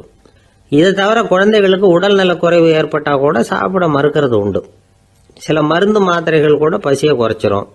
அதனால் சரியாக தெரிஞ்சுக்கிட்டு குழந்தைகளை சாப்பிட வைக்கணும். அது புரியாமல் கையில் சாப்பாட்டு தட்டை வச்சுக்கிட்டு குழந்தைகளை விரட்டிக்கிட்டு அலையக்கூடாது. ஒரு சின்ன பையன் சொன்னான், எங்கள் அம்மா சாப்பாடு போடுறது தெரிஞ்சா நான் உடனே வீட்டை விட்டு வெளியில் ஓடி போடுவேன் அப்படின்னா. ஏன் அப்படி பண்ணுறேன்னு கேட்டோம். எங்கள் அப்பா கூட அது மாதிரி தான் சார் பண்ணுவார் அப்படிங்கிறான். ஒரு நண்பர் ஆனந்தமாக சிகரெட் பிடிச்சிக்கிட்டு இருந்தார். இந்த பழக்கத்தை விட்டுவிடுங்களேன் அப்படின்னு சொல்லி பார்த்தோம். விட்டுடலாம்னு தான் பார்க்குறேன், ஆனால் முடியலையேன்னார். மனசு வச்சா எல்லாம் முடியும் அப்படின்னோம். அவர் கொஞ்ச நேரம் யோசனை பண்ணார். அப்புறம் சொன்னார், சரி சார், இதுதான் நான் பிடிக்கிற கடைசி சிகரெட் அப்படின்னு சொல்லி ரொம்ப அழுத்தமாக புகையை உள்ளுக்கு இழுத்தார். அதுக்கப்புறம் அந்த துண்டு சிகரெட்டை வீசி எறிஞ்சுட்டார். ஒருத்தர் இது மாதிரி தீர்மானம் பண்ணி தன்னுடைய கடைசி சிகரெட்டை தூக்கி எறிஞ்சுட்டாருன்னா அது ஒரு பெரிய விஷயம்தான். அதுக்கு பிறகு அவர் உடம்புல படிப்படியாக என்னென்ன மாற்றங்கள் நடக்கும் அப்படிங்கிறத பற்றி ஒரு விவர பட்டியலே வெளியிட்டிருக்கிறாங்க. அது என்ன விவரம் தெரியுமா? ஒருத்தர் புகைப்பிடிக்கிற பழக்கத்தை நிறுத்துறாருன்னு வச்சுங்க. அப்படி அவர் நிறுத்தின 20 நிமிடங்களுக்குள்ள உயர் ரத்த அழுத்தம், உடல் வெப்பம், நாடி துடிப்பு இதெல்லாம் சரியான நிலைமைக்கு வந்துருதான். 8 மணி நேரத்துக்குள்ள இந்த ஸ்மோக்கர்ஸ் பிரீத் அப்படிங்கிற தன்மை மறைஞ்சிருதான். ரத்தத்தில் உள்ள கார்பன் மோனாக்சைடு அளவு குறையுதான், ஆக்சிஜன் அளவு கூடுதான், சரியான அளவுக்கு வந்துருதான். ஒருத்தர் கடைசி சிகரெட்டை தூக்கி எறிஞ்சுட்டாருன்னா 24 மணி நேரத்துக்குள்ள மாரடைப்பு ஏற்படுறதுக்கான வாய்ப்பு குறைஞ்சுடுதான். 48 மணி நேரத்துக்குள்ள உணர்வு நரம்புகளின் முனைப்பகுதிகள் மறுபடியும் ஒன்று சேர்ந்துருதான். அதனால நாக்கு சுவை உணர்வு, மூக்கின் முகரும் சக்தி இதெல்லாம் மேம்படுதான், நல்ல நிலைமைக்கு வந்துருதான். சிகரெட்டை நிறுத்தின 3 நாளுக்குள்ள மூச்சு விடுறது சுலபமாயிடுதான். இப்படி அவங்க பட்டியல் நிறைய சொல்றாங்க. 2 அல்லது 3 மாசத்துக்குள்ள என்ன ஆகும் தெரியுமா? ரத்த ஓட்டம் மேம்படுது, நடக்கிறது சுலபமாயிடுது.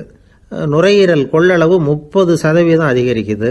1லிருந்து 9 மாசத்துக்குள்ள சுவாச குறைபாடுகள் நீங்குது. நுரையீரலில் இருக்கக்கூடிய இந்த அசுத்தம் வடிகட்டும் திசுக்கள் சரியா வேலை செய்ய ஆரம்பிச்சிருது. 1 வருஷத்துக்குள்ள இந்த இதய அழுத்த நோய்க்கான வாய்ப்பு பாதியா குறைஞ்சிருது. இந்த சிகரெட்டை நிறுத்தின 5 வருஷத்துக்குள்ள ஒரு நாளைக்கு 1 பாக்கெட் சிகரெட் பிடிக்கிறவர்களில் நுரையீரல் புற்றுநோயினால சாகிறவர்கள் எண்ணிக்கை பாதியா குறைஞ்சிருது. புற்றுநோய் செல்கள் சீரமைக்கப்படுது. ஆக ஒருத்தர் புகைக்கிறத விட்டுணும்னு தீர்மானம் பண்ணி தன் கையில் இருக்கிற சிகரெட்டை இதுதான் கடைசின்னு சொல்லி தூக்கி எறிஞ்சுட்டா அதுக்கப்புறம் படிப்படியா இவ்வளவு நன்மைகளும் மாற்றங்களும் ஏற்படுறதாக இந்த அமெரிக்கன் கேன்சர் சொசைட்டி தெரிவிச்சிருக்குது. அதனால புகைப்பழக்கம் உள்ளவங்க இதெல்லாம் கொஞ்சம் யோசிச்சு பார்த்து அந்த பழக்கத்தை விட்டு விடுறது ரொம்ப நல்லது. ஆனால் அதையெல்லாம் நாம் சொன்னால் யாரு கேட்குறாங்க? என்னுடைய நண்பர் ஒருத்தர் புகைப்பழக்கம் உள்ளவர், அவர் என்கிட்ட சொன்னார், சார், சிகரெட் பிடிக்கிற பழக்கத்தை விட்டு விடுறது என்னை பொறுத்த வரைக்கும் ஒன்றும் பெரிய கஷ்டமான செயல் இல்லை, அது ரொம்ப சுலபம் அப்படின்னார். எப்படி சொல்றீங்கன்னு கேட்டேன். நான் ஏற்கனவே 20 தடவை அந்த பழக்கத்தை விட்டுருக்கேன் சார் அப்படின்னார் ரொம்ப பெருமையா. ஒரு ஆசாமி வேகமாக ஓடிக்கிட்டு இருந்தான். ஏன் இப்படி ஓடுறேன்னு கேட்டார் இன்னொருத்தர். அங்கே ஒரு ஆள் அடிபட்டு கிடக்கிறான், அதை பார்த்தேன், உடனே ஓடுறேன்னா. எங்கேன்னு கேட்டார். ஆஸ்பத்திரிக்குன்னா. ஒரு ஆள் அடிபட்டு கிடக்கிறத பார்த்தா உடனடியாக நாம் செய்ய வேண்டியது முதல் உதவி, அதுக்கப்புறம் தான் ஆஸ்பத்திரி. இன்றைக்கி விபத்துங்கிறது சர்வசாதாரணமாக நடந்துக்கிட்டு இருக்குது. வாகன விபத்து, வெடிகுண்டு விபத்து, தீ விபத்து, கட்டடம் சரியறது, பூகம்பம், இப்படி நிறைய நடக்குது. ஒரு விபத்தை பார்த்துட்டா நம்மளில் பல பேர் நமக்கு என்னத்துக்கு வம்புன்னு ஒதுங்கி போயிடுறதும் உண்டு. சில பேர் துணிஞ்சு கிட்ட போய் உதவி செய்கிறதும் உண்டு. அப்படி உதவி செய்ய நினைக்கிறவங்களுக்கு உபயோகப்படுற தகவல் இது.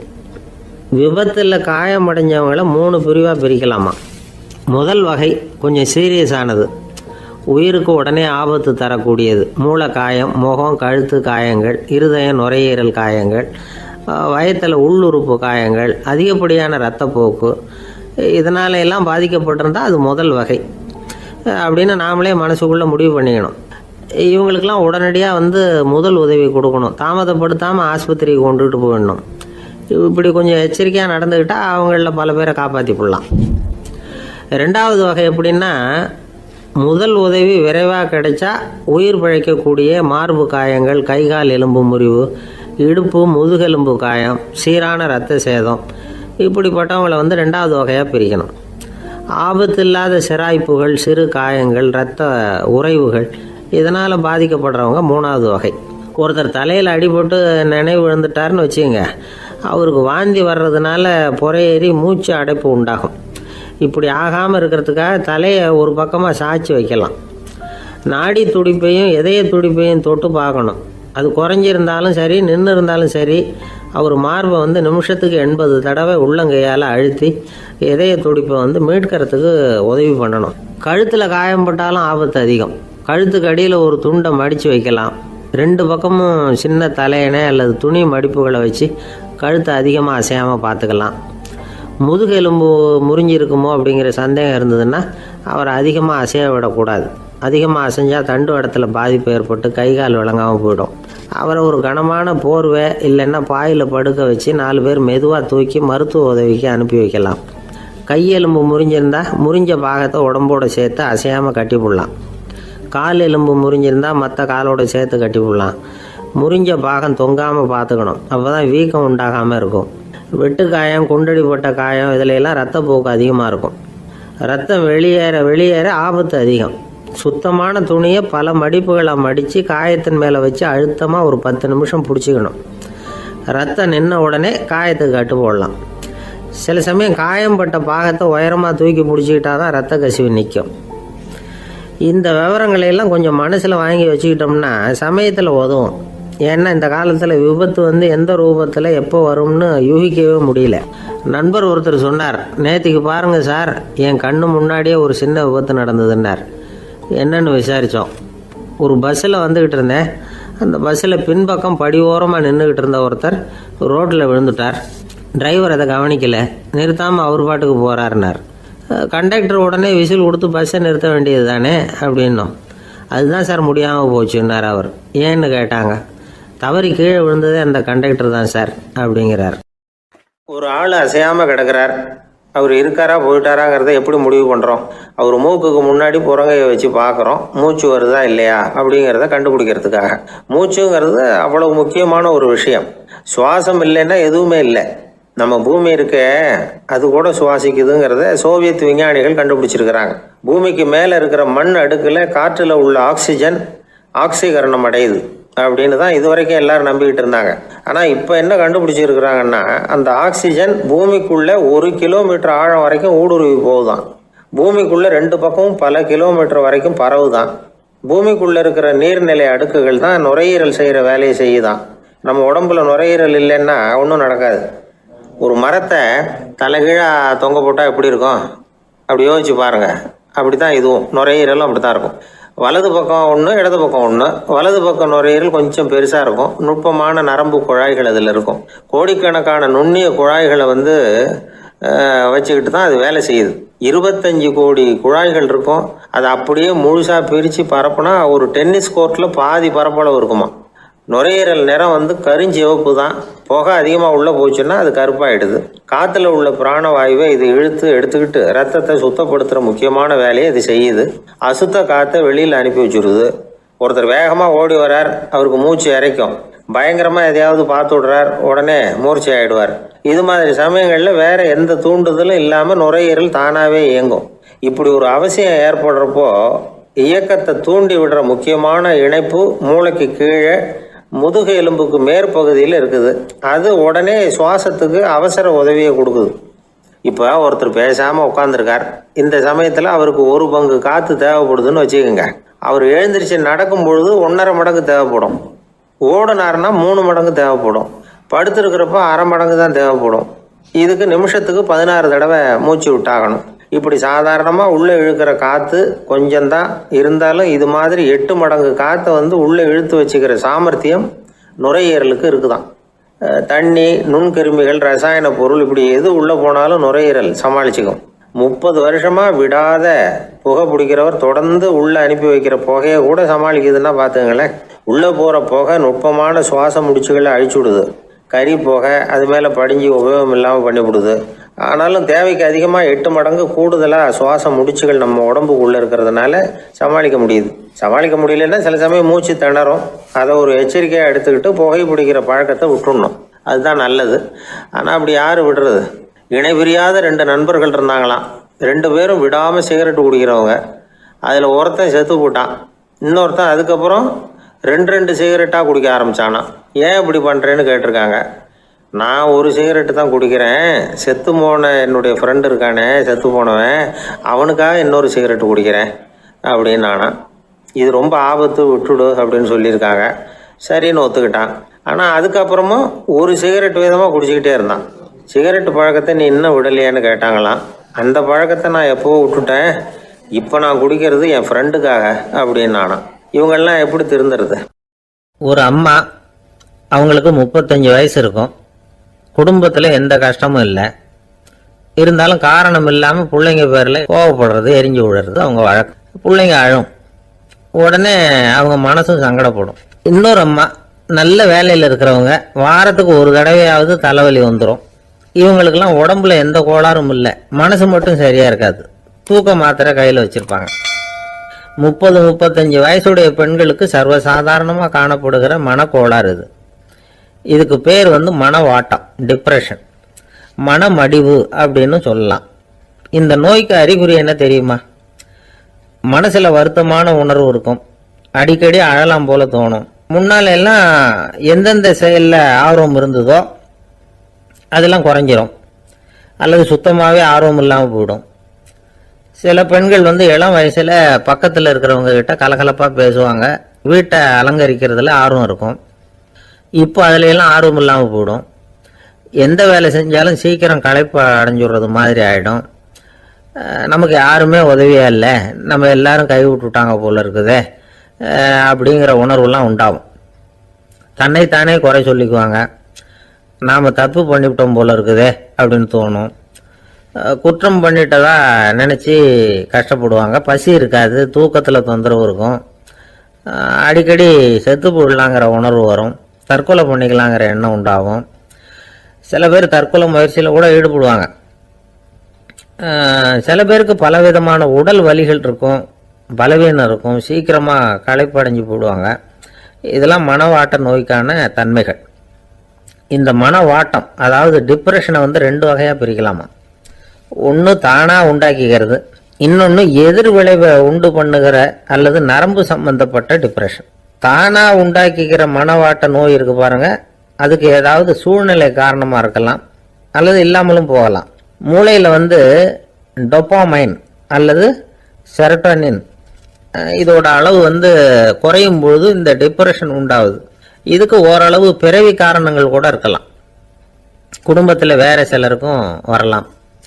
பாதிக்கப்பட்ட பெண்ணை பார்க்கறதுக்கு பலவீனமாக தெரியும், கடுமையான குற்ற உணர்வு இருக்கும், தனியாக இருக்கிறதுக்கு ஆசைப்படுவாங்க, நடு ராத்திரியில் எழுந்திரிச்சு உட்காந்து கஷ்டப்பட்டுக்கிட்டு இருப்பாங்க, கொடூரமான முறையில் தற்கொலை பண்ணிக்க முயற்சி பண்ணுவாங்க, தீ வச்சுக்கிறது, அமிலத்தை குடிக்கிறது, தூக்கில் தொங்குறது. இப்படி தானாக வரவழைச்சிக்கிற மனவாட்ட நோய் மறையக்கூடிய நோய். ஒரு தடவை வந்தால் 3லேருந்து 6 மாதம் வரைக்கும் நீடிக்கும். இடைப்பட்ட காலங்களில் நோயாளி இயல்பாக இருப்பார். எதிர் விளைவை உண்டு பண்ணுகிற அல்லது நரம்பு சம்பந்தப்பட்ட மனவாட்ட நோய் எப்படின்னா, கணவன் மனைவி மாமியார் மருமகள் இப்படிப்பட்ட உறவு முறை பிரச்சனைகள், தோல்விகள், எரிச்சல்கள், ஆபீஸ் பிரச்சனை, இப்படிப்பட்ட சூழ்நிலையால் உண்டாகிறது. எல்லாத்துக்கும் மருந்து இருக்குது, மார்க்கம் இருக்குது, கவலைப்பட வேண்டியதில்லை, தைரியமாக இருக்கணும். உளவியல் மருத்துவம் இதுக்கு ரொம்ப உபயோகமாக இருக்கும். சில பெண்களை பாருங்கள், அவங்க எதுக்கும் அலட்டிக்கிறது இல்லை. ஒரு அம்மா அப்படிதான் தன்னுடைய கணவனை அழைச்சிக்கிட்டு ஒரு மனநோய் மருத்துவர்கிட்ட வந்தாங்க. டாக்டர், எங்கள் வீட்டுக்காரர் திடீர்னு ஒரு மாதிரி ஆயிட்டார், வித்தியாசமாக நடந்துகிறார். எப்படின்னா, இவர் தன்னையே ஒரு ஒட்டடை பூச்சியாக நினச்சிக்கிட்டு இருக்கிறார். அப்படி நினச்சிக்கிட்டு தன்னுடைய தலையாலேயே வீட்டில் உள்ள ஒட்டடையெல்லாம் தொடச்சிக்கிட்டு இருக்கிறார் அப்படின்னாங்க. எவ்வளவு நாளாக அப்படி இருக்குதுன்னு கேட்டார் டாக்டர். 1 வாரமாக அப்படி இருக்குது அப்படின்னாங்க அந்த அம்மா. அப்படின்னா முன்னாடியே ஏன் அழைச்சிட்டு வரல அப்படின்னு கேட்டார் டாக்டர். வீடு பூரா சுத்தமாகட்டுமேனு பார்த்துக்கிட்டு இருந்தேன் டாக்டர் அப்படின்னாங்களாம் அந்த அம்மா. ஒருத்தர் ரொம்ப அவசரமாக போயிட்டு இருந்தார். எங்கே சார் போகிறீங்கன்னு கேட்டோம். எனக்கு வேண்டியப்பட்ட ஒருத்தருக்கு குழந்தை பிறந்திருக்கிறதாக செய்தி வந்திருக்கு, அதுதான் ஆஸ்பத்திரிக்கு போயிட்டுருக்கேன், பார்த்துட்டு வரலாம்னு அப்படின்னார். அப்படின்னா கொஞ்சம் இப்படி உட்காருங்க அப்படின்னோம். சில விவரம்லாம் சொல்கிறேன், கேட்டுட்டு போங்க அப்படின்னோம். உட்காந்தார். அப்புறம் சொல்ல ஆரம்பித்தோம். புதுசாக பிறந்திருக்கிற ஒரு குழந்தைய பார்க்க போகிறதுன்னா அது சாதாரண விஷயம் இல்லை, அதில் ரொம்பவும் கவனமாக நடந்துக்கணும். புது குழந்தைக்கு நோய் சுலபமாக தொற்றும், முக்கியமாக காற்று மூலமாக பரவுற நோய்கள் சுலபமாக வந்துடும். அதனால் நமக்கு உடம்பு சரியில்லைன்னா குழந்தைய விட்டு கொஞ்சம் தள்ளியே இருக்கிறது தான் நல்லது. பெரியவங்களை பொறுத்த வரைக்கும் சாதாரணமாக உள்ள ஒரு கிருமி கூட குழந்தைய பொறுத்த வரைக்கும் ரொம்ப மோசமான ஒரு கிருமியாக இருக்கும். சில வெளிநாடுகளில் எப்படி தெரியுமா, பிறந்த குழந்தை தூங்கிக்கிட்டு இருக்கிற ஒரு ரூமுக்கு போகணும்னா போகிறவங்க முகமூடி போட்டுக்கணும், காலணிகளை மாற்றிக்கணும், அவ்வளவு சுத்தமாக உள்ளே போய் பார்த்துட்டு வரணும். பொதுவாக சில ஆஸ்பத்திரிகளில் பார்த்தீங்கன்னா பார்வையாளர்கள் நேரத்தில் விசிட்டிங் ஹவர்ஸ் தாயை விட்டு குழந்தைய தனியாக பிரித்து வச்சுருவாங்க. எதுக்குன்னு நினைக்கிறீங்க? அந்த நேரம் பல பேர் வருவாங்க போவாங்க, அவங்க கை கால் சுத்தமாக இருக்காது. சுத்தம் இல்லாத கைகள் மூலமாக கிருமிகள் பரவும். சுத்தம் இல்லாத கைன்னா மண்ணு தூசி படிஞ்சிருக்கிற கை மட்டும் தான் அர்த்தம் இல்லை. சாலையில் கையை வீசிக்கிட்டு நடந்து வர்றீங்க, குழந்தைய பொறுத்த வரைக்கும் அது கூட சுத்தம் இல்லாத கை தான். தாயை தவிர மற்றவங்க குழந்தைய தூக்காமல் பார்த்துக்கிறது நல்லது. தாய் கூட அளவோட கொஞ்சிறதோட நிறுத்திக்கணும். புதுசாக ஒரு குழந்தைய பெற்றிருக்கிற பொண்ணுக்கிட்ட மற்ற தாய்மார்கள் ஏதாவது சொல்லிக்கிட்டே இருப்பாங்க. குழந்தைய அப்படி வளர்க்கணும் இப்படி வளர்க்கணும் அப்படின்னு ஏதாவது அட்வைஸ் பண்ணிக்கிட்டே இருப்பாங்க. இப்படி ஓவராக அறிவுரை பண்ணுறது அந்த பொண்ணை குழப்பி விட்டுரும். அதனால் அப்படிலாம் பண்ணக்கூடாது. அந்த பெண்ணே ஏதாவது கேட்டால் கூட டாக்டர் சொல்ல வேண்டிய விவரங்களை எல்லாம் நாமே சொல்லிக்கிட்டு இருக்கக்கூடாது. புதுசாக பிறந்திருக்கிற குழந்தைய மட்டும்தான் இப்படி பார்க்கணும்னு இல்லை.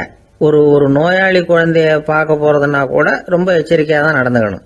ஒரு தின்பண்டமோ விளையாட்டு சாமானோ அந்த குழந்தைக்கு நாம் வாங்கிட்டு போகிறதா வச்சுக்குவோம். அதை நேராக கொண்டுகிட்டு போய் அந்த குழந்தைகிட்டே கொடுக்கக்கூடாது. அதோட அப்பா அம்மா கிட்ட ரகசியமாக கொடுக்கலாம். அவங்க முடிவு பண்ணட்டும் குழந்தைகிட்ட அதை கொடுக்கலாமா வேண்டாமாங்கிறத. அவங்களுக்கு தான் தெரியும் அதோட மனசும் உடம்பும். உங்கள் அக்கறையை காட்டுறதா நினச்சிக்கிட்டு குழந்தை வாயில் எதையும் கொண்டுட்டு போய் போடாதீங்க. போகிறப்போ உங்கள் வீட்டு குழந்தையும் அழைச்சிட்டு போகாதீங்க. இது நோயை வாங்கிட்டு வந்துடும், அல்லது புதுசாக ஒரு நோயை அதுக்கிட்ட கொடுத்துட்டு வந்துடும். என்னதான் உங்களுக்கு பழக்கமான குழந்தையா இருந்தால் கூட அதுக்கு விருப்பம் இல்லைன்னா பேசக்கூடாது. அங்கே போய் அவங்க பள்ளிக்கூடத்தை ஞாபகப்படுத்திகிட்டு இருக்கக்கூடாது. நோயில் இருக்கிறப்ப ஸ்கூலை பற்றி பேச அது விரும்பாது. ஆஸ்பத்திரியை விட்டு வெளியில் புறப்படுறப்போ குழந்தைகிட்ட சொல்லணும்னு அவசியம் இல்லை. அதோட அப்பா அம்மா கிட்ட சொல்லிவிட்டு புறப்பட்டா போதும். குழந்தை கோபிச்சிக்காது. சமூக சம்பிரதாயத்தை பற்றி அது கவலைப்படுறதில்லை. இப்படி எல்லா விவரமும் நம்ம எதிரில் உட்காந்துருந்தவங்க கிட்ட சொல்லி முடித்தோம். ரொம்ப நன்றி சார் அப்படின்னு சொல்லிவிட்டு அவர் புறப்பட்டார். குழந்தைங்க கொஞ்சம் வளர்கிற வரைக்கும் தான் நாம் எச்சரிக்கையாக இருக்கணும்னு இல்லை, வளர்ந்த பிறகு இன்னும் எச்சரிக்கையாக இருக்கணும். ஒரு பையன் பள்ளிக்கூடத்துலேருந்து திரும்பி வீட்டுக்கு வந்தான். முகம் பூரா நகத்தால் கீறி இருந்தது. அப்பா பார்த்து பயந்துட்டார். யாருடா உன்னை இப்படி பண்ணது அப்படின்னார்.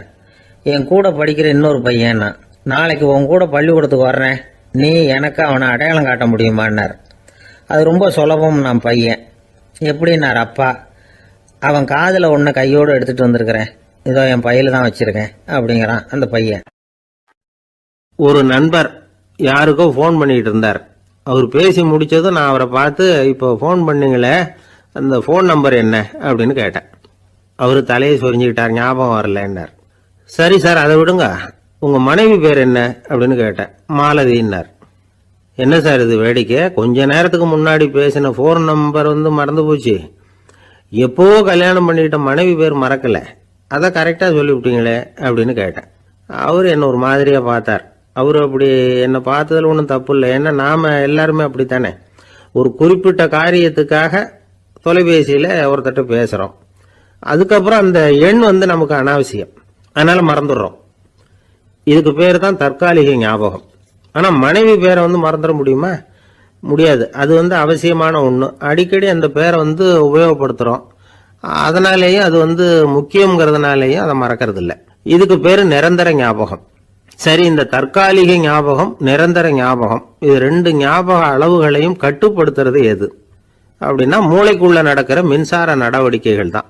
தற்காலிக ஞாபகம் ஒரு மின்னல் மாதிரி தோன்றி மறையுது. நிரந்தர ஞாபகம் ஒரு படிவம் போல மூளையில படிஞ்சுடுது. ஒரு சம்பவத்தின் பல பிரதிகள் மூளையில பல்வேறு பகுதிகளிலேயும் படியறதுனால ஒன்னு மறைஞ்சாலும் மறந்தாலும் இன்னொன்னு மறையறதில்ல. இப்படிப்பட்ட நிலைமையில தான் தொண்டையில இருக்கு, வாயில வரமாட்டேங்குது சார் அப்படிமா. ஒருத்தருக்கு எந்த துறையில ஆர்வமும் ஈடுபாடும் அதிகமோ அது சம்பந்தமான ஞாபக சக்தி அதிகமா இருக்கும். தொழிலை விரும்புகிற ஒரு டெலிபோன் ஆபரேட்டருக்கு எண்கள்லாம் நல்ல ஞாபகம் இருக்கும். அது மாதிரி கவிஞர்களுக்கு வார்த்தைகள் நல்ல ஞாபகத்தில் இருக்கும். இது ஒரு பக்கம் இருந்தாலும் ஒரு மூளை எண்களை விட எழுத்துக்களை விட படங்களை ரொம்ப சுலபமா ஞாபகத்தில் வச்சுக்குது. புரிஞ்சுக்கிற தன்மை, அனுபவம், புத்தி கூர்மை இது கூடி குறையிறத பொறுத்து ஞாபக சக்தியும் ஏறும் இறங்கும். இப்போ உதாரணத்துக்கு ஒரு பையனுக்கு படித்தது எதுவும் ஞாபகத்தில் இல்லைன்னா அவன் அதை சரியாக புரிஞ்சுக்கலன்னு அர்த்தம். இந்த மறதிங்கிறது எந்த சமயத்தில் ஒரு பிரச்சனை ஆகுது தெரியுமா? உங்களுக்கு வேண்டியப்பட்ட ஒருத்தரை ஞாயிற்றுக்கிழமை சாயந்தரம் சரியாக 5 மணிக்கு கடற்கரைக்கு வர சொல்லிவிட்டு அந்த நேரத்தை மறந்துவிட்டா அது பரவாயில்ல, வர சொன்னதையே மறந்துவிட்டாதான் நிலைமை மோசம்னு அர்த்தம். இப்படி இருந்தால் இது சிகிச்சை எடுத்துக்க வேண்டிய நிலைமைங்கிறத புரிஞ்சுக்கணும். ஆமாம், இதுக்கும் மருந்து இருக்கு. ஆனால் மூளை குறிப்பிட்ட அளவுக்கு கீழே இயங்குறப்போவோ இன்னொன்று சொல்லுவாங்க, இந்த நீரோ டிரான்ஸ்மிட்டர் அப்படின்னு சொல்லுவாங்க.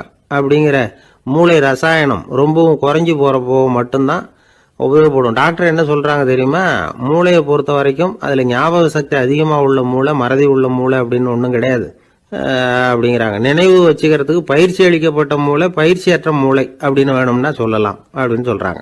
அதனால் நம்ம ஞாபக சக்திங்கிறது நம்மகிட்ட இருக்கிற பயிற்சி, முயற்சி இதை பொறுத்து தான் அமையும். ஒருத்தர் ஒரு பென்சிலை எங்கேயோ வச்சுக்கிட்டு தேடிக்கிட்டு இருந்தார். அப்புறம் என்னமோ தீவிரமாக யோசனை பண்ணி அதை ஞாபகப்படுத்தி பார்த்துக்கிட்டு இருந்தாராம். எதிரில் உட்காந்துருந்தவர் சொன்னார், பென்சிலை தானே தேடிட்டு இருக்கீங்க, அது உங்கள் வலது காதில் இருக்குது சார் அப்படின்னாராம் அவர். இதுக்கு அவர் சொல்லியிருக்காரு, பென்சிலை வலது காதில் தான் வச்சிருக்கேங்கிறது எனக்கு நல்லா ஞாபகம் இருக்கு, ஆனால் எது வலது காதுங்கிறது தான் மறந்து போச்சு அப்படின்னாராம். அவர் அதை தான் யோசிச்சுட்டு இருந்திருக்கிறார். காலை நேரம், கடற்கரை ஓரம், காலை வீசிக்கிட்டு கையை வீசிக்கிட்டு ஏதோ சண்டைக்கு போகிற சிப்பாய் மாதிரி எல்லாரும் நடந்து போயிட்டு இருக்கிறாங்க. நடைப்பயிற்சி. அதில் நமக்கு தெரிஞ்ச ஒருத்தர் எதிரில் வந்தார் ரொம்ப வேகமாக. என்ன சார் வாக்கிங்க அப்படின்னு கேட்டோம்.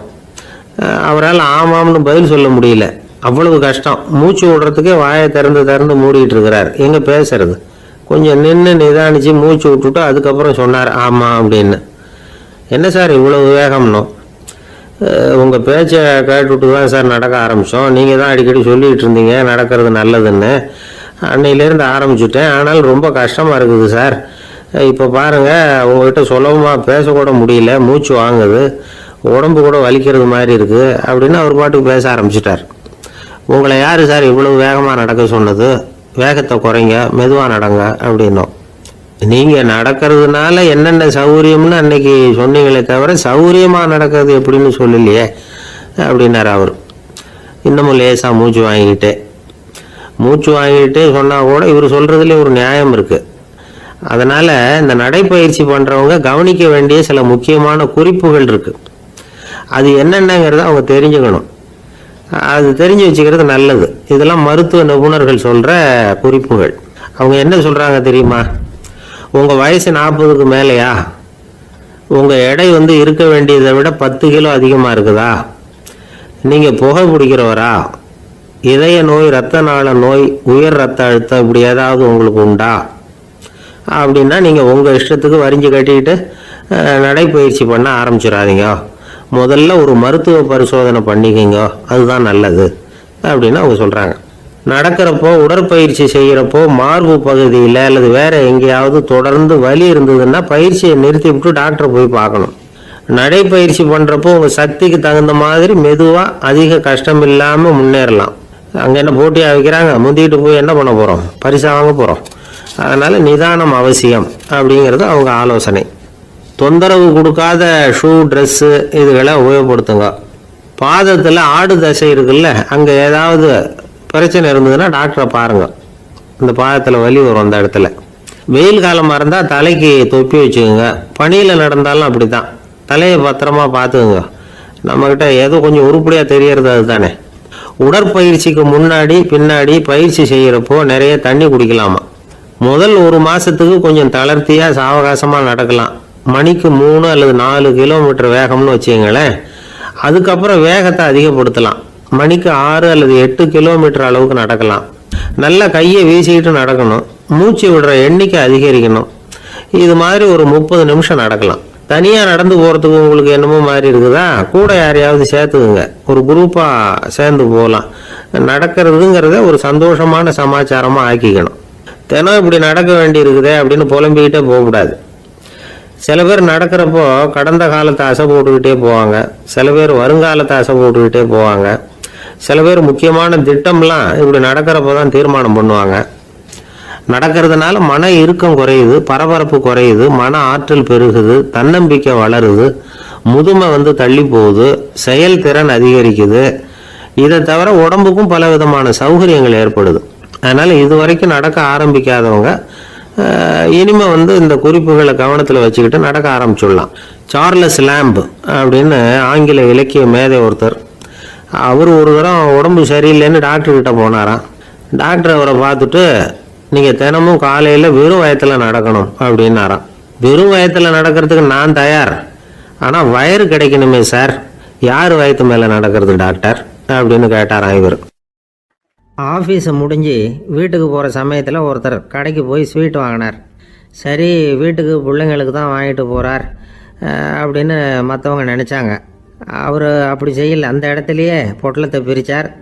திருட மாதிரி அப்படியே சுற்றி ஒரு தரம் பார்த்துக்கிட்டார். யாரும் தெரிஞ்சவங்க இல்லைங்கிறத முடிவு பண்ணிவிட்டு அவசரமாக அதை அப்படியே போட்டு முழுகிவிட்டு கையை தொடச்சிக்கிட்டு நல்ல பிள்ளை மாதிரி நடந்து போக ஆரம்பிச்சிட்டார். அவர் யாருன்னா, அவரோட பிரச்சனை எல்லாருக்கும் தெரியாது, சில பேருக்கு தான் தெரியும். அதாவது அவர் உடம்புல சர்க்கரை இருக்குதுன்னு டாக்டர் சொல்லிவிட்டாராம். அதனால் வீட்டில் சர்க்கரையே இவர் கண்ணில் காட்டுறதில்ல. அதனால் இவர் யார் கண்ணிலையும் படாமல் இப்படிப்பட்ட வேலைகள்லாம் செய்கிறது வழக்கம். யாருக்கும் தெரியாமல் இப்படி ஸ்வீட்டை வாங்கி சாப்பிட்டுட்டு அவர் பாட்டுக்கு போயிடுறது. இப்படிப்பட்டவங்களுக்கெல்லாம் கொஞ்சம் ஆறுதலான தகவல் இன்றைக்கி. அது என்னென்னா, நாம் சாப்பிட்ற சர்க்கரைக்கும் நம்ம உடம்பில் உள்ள சில கோளாறுகளுக்கும் அப்படி என்ன தான் சம்மந்தம் இருக்குது. இதை பற்றி சமீபத்தில் சில ஆராய்ச்சிகள்லாம் நடந்திருக்குது. ஏன்னா சர்க்கரைன்னாவே விஷம் மாதிரி அதை பார்க்குறவங்களும் சில பேர் உண்டு. சின்ன பிள்ளைங்களுக்கு வயத்தில் பூச்சி உண்டாகிறதுலேருந்து பெரியவங்களுக்கு நீரிழிவு வர்ற வரைக்கும் எல்லாத்துக்கும் சர்க்கரை தான் காரணம்னு சொல்லிகிட்டு இருக்கிறோம். ஆனால் அந்த அளவுக்கு பயப்பட வேண்டிய அவசியம் இல்லை அப்படின்னு சொல்கிறாங்க. சர்க்கரை வியாதி, இருதய நோய், பித்த நீர்ப்பை நோய், இதெல்லாம் சில நோய்கள்லாம் நாம் சாப்பிட்ற சர்க்கரைக்கும் தொடர்பு இருக்குன்னு நினைக்கிறோம். ஆனால் அப்படி சம்பந்தம் உண்டுங்கிறதுக்கு போதுமான அளவுக்கு ஆதாரம் இல்லை அப்படிங்கிறாங்க ஆராய்ச்சியாளர்கள். ஒரே ஒரு சம்பந்தம் தான் உறுதியாக இருக்குதான். அதுவும் இந்த பல் சிதைவு அப்படின்னு இருக்கு இல்லையா, அந்த சர்க்கரை சாப்பிட்றதுக்கும் இந்த பல் சிதைவுக்கும் சம்பந்தம் இருக்குது அப்படிங்கிறத மட்டும் உறுதியாக சொல்கிறாங்க. சர்க்கரைன்னா நாம் சாப்பிட்ற ஜீனி மட்டும் இல்லை, பழம், காய்கறி, பால், தேன், இப்படி எல்லாத்துலேயும் அது இருக்குது. கேரட்டு கொடுக்குற சத்தில் 88% சர்க்கரை, ஆப்பிள் கொடுக்குற சக்தியில் 95% சர்க்கரை. இது ஜீனி சர்க்கரை, இது ஆப்பிள் சர்க்கரை அப்படிங்கிற வித்தியாசம்லாம் உடம்புக்கு கிடையாது. ரெண்டுமே உடனடியாக சக்தி கொடுக்குது. ஒரு ஸ்பூன் சர்க்கரையில் 16 கலோரி தான் சத்து இருக்குது. அதிகமாக சர்க்கரை சாப்பிட்டா நீரிழிவு வந்துருங்கிறது தப்பான ஒரு அபிப்பிராயம்.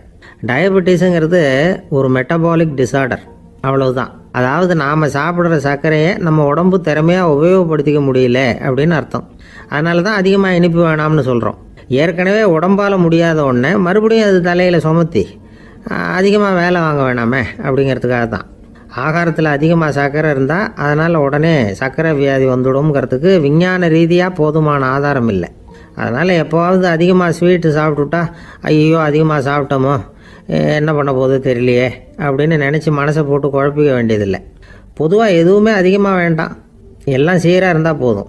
நீரிழிவுங்கிறது புதுசாக வந்துட்ட ஒரு நோய் இல்லை, ரொம்ப காலமாகவே இருக்கிற ஒன்று தான். நம்ம முன்னோர்கள் இதை மதுமேகம் அப்படின்னு சொல்லுவாங்க. அதை கட்டுப்படுத்துறதுக்கு அவங்களே சில வழிமுறையை சொல்லி வச்சுருக்கிறாங்க.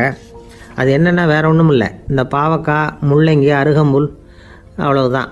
வெள்ளை முள்ளங்கி இருக்குல்ல, அதை வாரத்துக்கு 3 நாள் சாப்பிட்டுக்கிட்டு வாங்க. நூலுக்கோல் ரொம்ப நல்லது. இல்லைன்னா முள்ளங்கி சாறு 1 ounce சாப்பிட்டுட்டு வரலாம். ரத்தத்தில் சேர்கிற சர்க்கரை அளவை இதெல்லாம் கட்டுப்படுத்துது. சிறுநீரில் காணப்படுகிற சர்க்கரை அளவையும் சமநிலைப்படுத்துது. தினமும் ஆகாரத்தில் கோதுமை, கேழ்வரகு, வெந்தயம், கருவேப்பிலை, சோயாபீன்ஸ் எது கிடைக்குதோ சேர்த்துக்கலாம். இப்படிலாம் செஞ்சுக்கிட்டு வந்தால் அப்புறம் வீட்டுக்கு தெரியாமல் கடையில் போய் நின்றுக்கிட்டு ஸ்வீட் வாங்கி திருட்டுத்தனமாக சாப்பிட வேண்டிய அவசியமே உங்களுக்கு வராது. 2 ஆசாமிகள் கடற்கரையில் உட்காந்து சாவகாசமாக பேசிக்கிட்டு இருந்தாங்களாம். ஒருத்தர் சொன்னார், இன்னொருத்தருக்கு தெரியாமல் ஸ்வீட்டு சாப்பிட்றதே எப்பவும் இடைஞ்சல் தான் சார். நேற்றுக்கு பாருங்கள் அப்படி தான் சாப்பிட்டுக்கிட்டு இருந்தேன், வீட்டுக்காரி கண்ணில் போட்டுவிட்டுது, அதுக்கப்புறம் ஒரே ரகலையாக போச்சு அப்படின்னாரா. எனக்கு கூட அப்படி தான் சார் ஆகிட்டுது, ஒரே